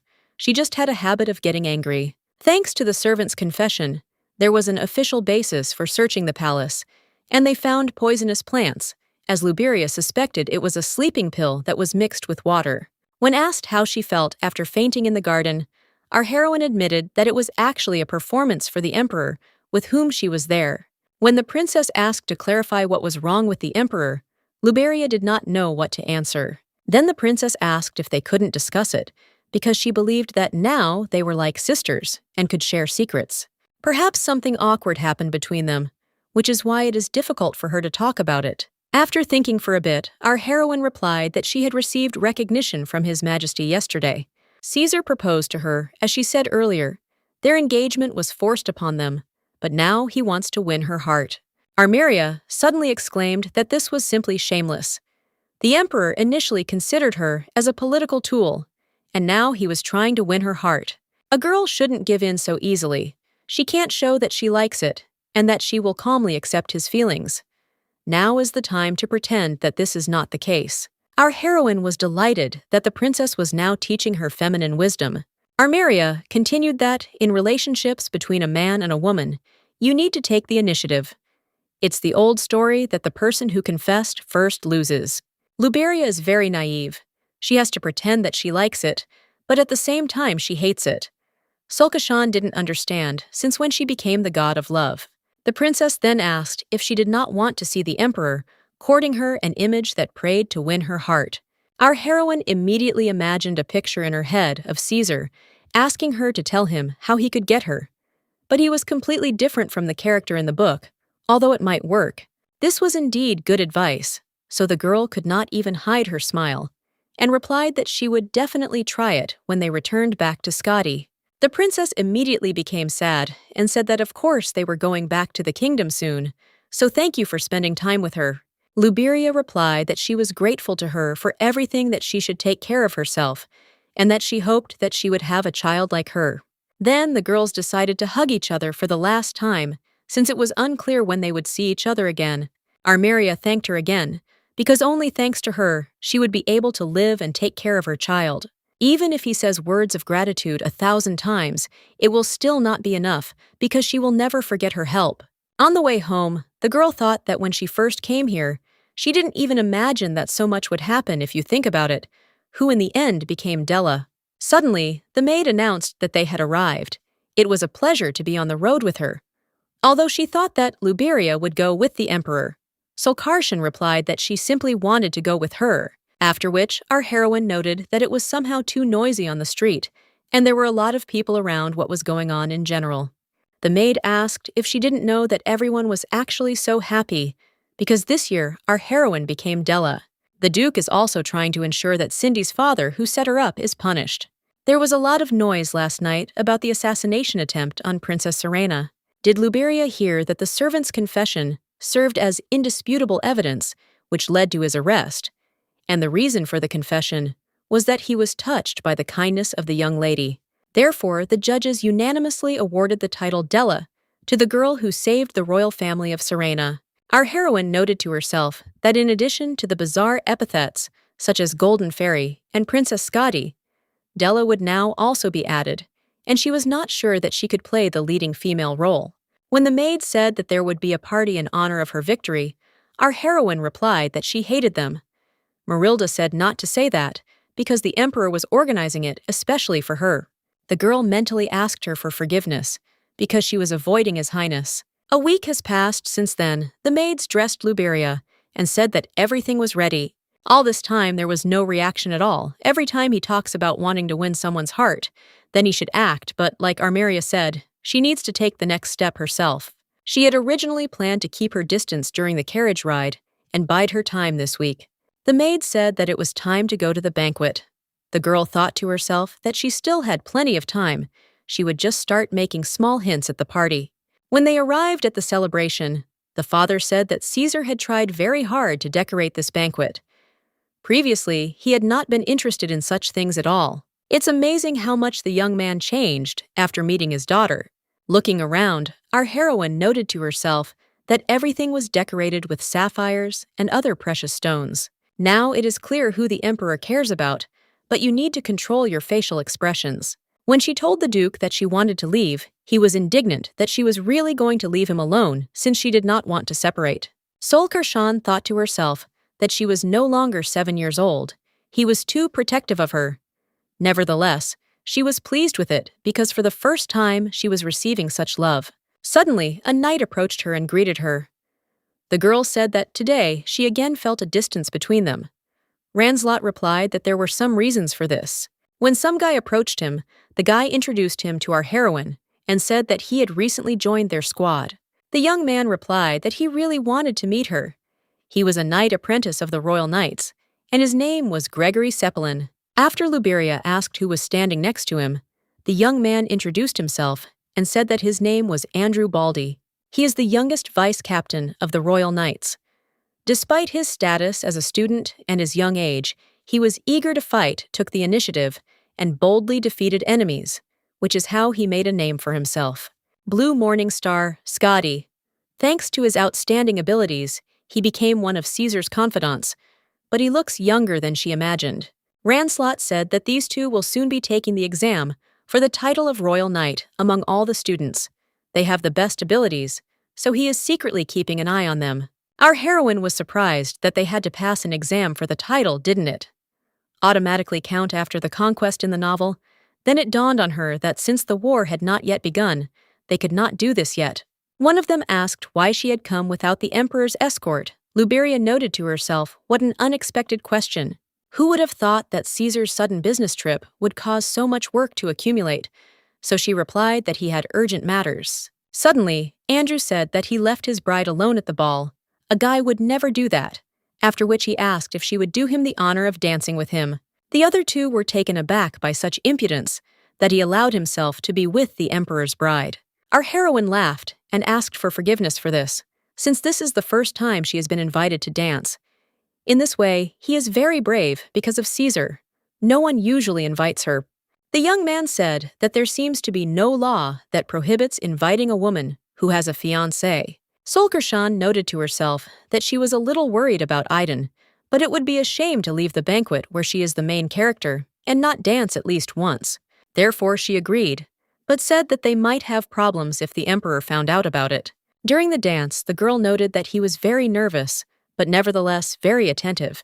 If you think about it, she didn't get to enjoy the evening in the East either, because she was busy solving the case. But this was a chance to dance with Caesar, after which she decided that she did not need to think about him again.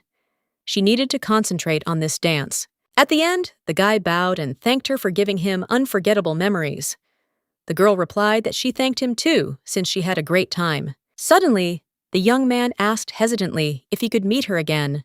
Our heroine replied that of course they would definitely meet again, but she thought to herself that this was just an ordinary phrase. Some time later, returning to his room, Luberia thought that no matter how busy he was, he should have attended the ball at least for a minute.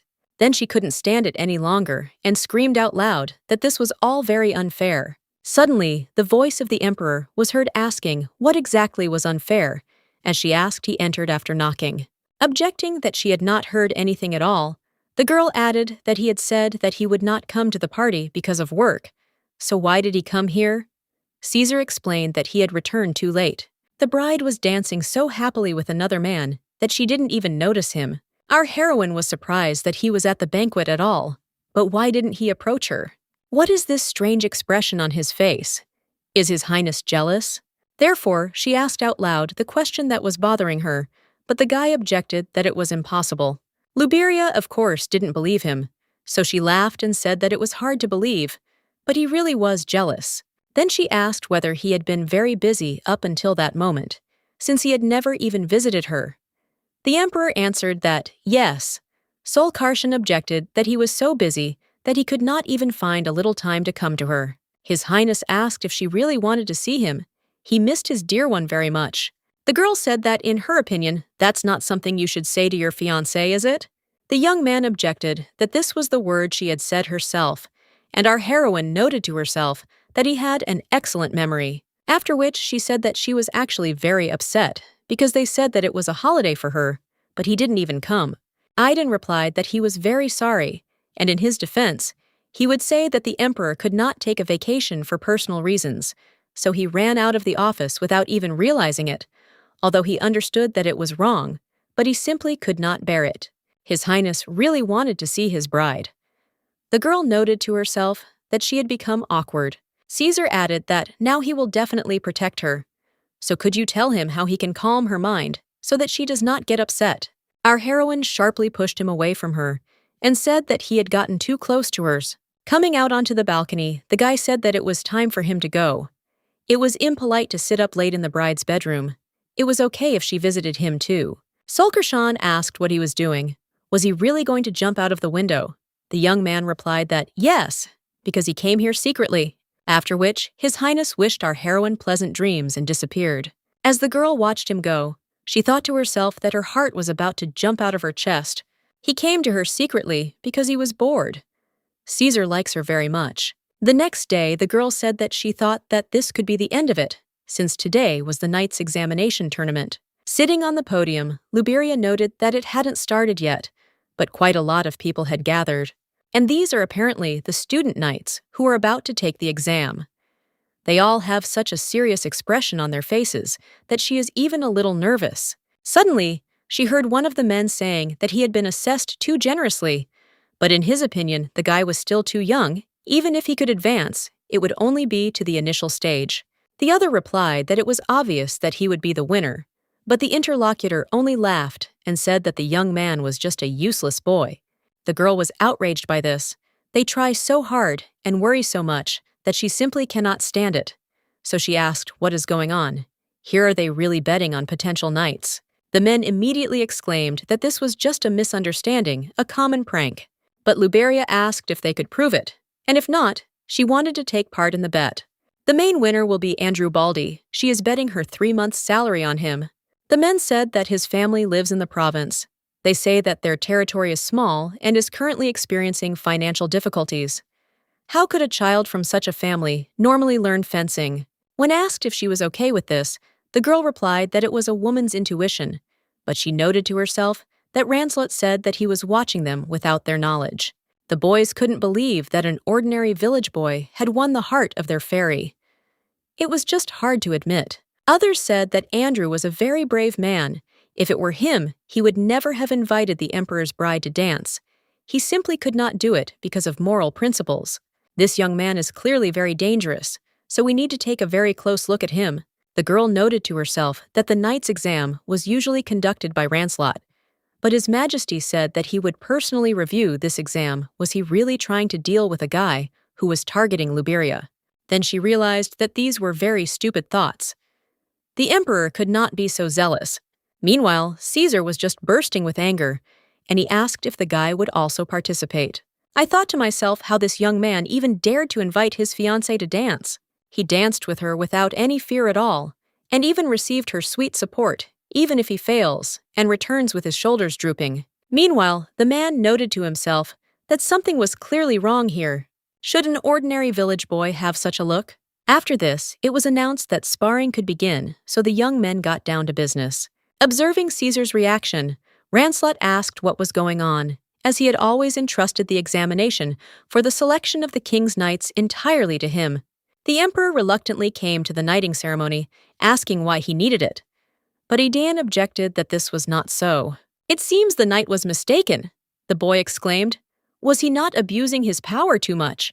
The emperor said that as the exam approached, a rough selection of successful candidates would be made towards the end. The young man replied that yes, there were a couple of good ones this time.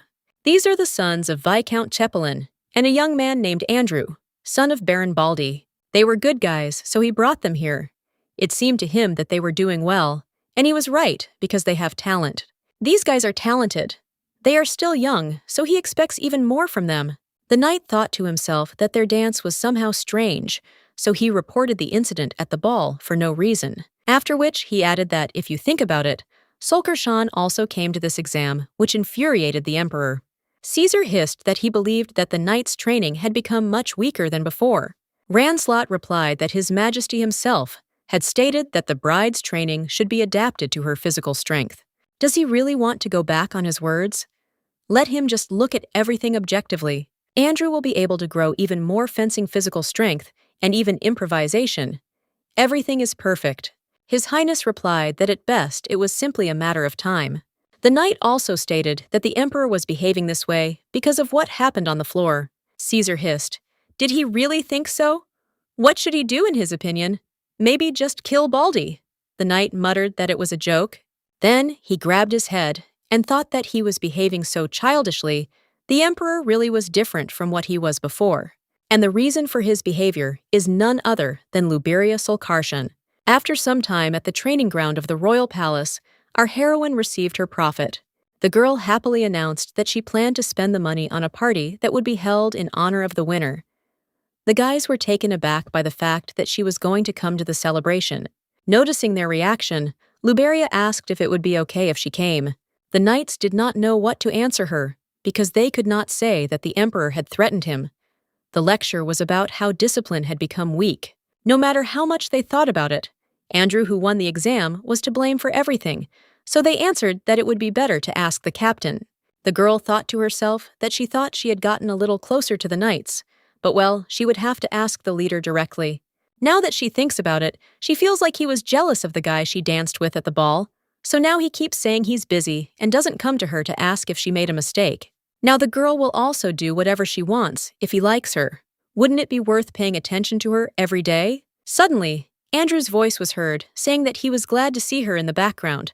Ranslot was shouting that he had told him that he was not allowed to approach her. Our heroine replied that it was of course late, but she congratulated him on passing the exam. Then she asked the captain if she could attend today's party. The guy wondered if the emperor would even allow this. Therefore, he replied that it would be better to ask Caesar about this. The girl objected that she was also a member of the Order of Knights, so surely this was not taken into account. Then something dawned on her, and she asked to clarify whether His Highness had forbidden it. Ranslot immediately objected that this was not so. But Luberia didn't believe him, so she said that she knew she hadn't fit in well with the knights. They probably felt uncomfortable. Then she shouldn't attend such a public event, since she doesn't deserve it. The guy immediately exclaimed that this is not so, the girl can attend it. When the captain left, our heroine asked if she could give him some advice. The guy replied that he didn't mind. During the walk, the young man noted that if she was the emperor's personal bodyguard, then he clearly did this in order to keep Luberia close to him. After thinking for a bit, our heroine replied that in fact she wanted it herself. Andrew exhaled and said that it was wonderful, because from now on, he would be able to see her every day.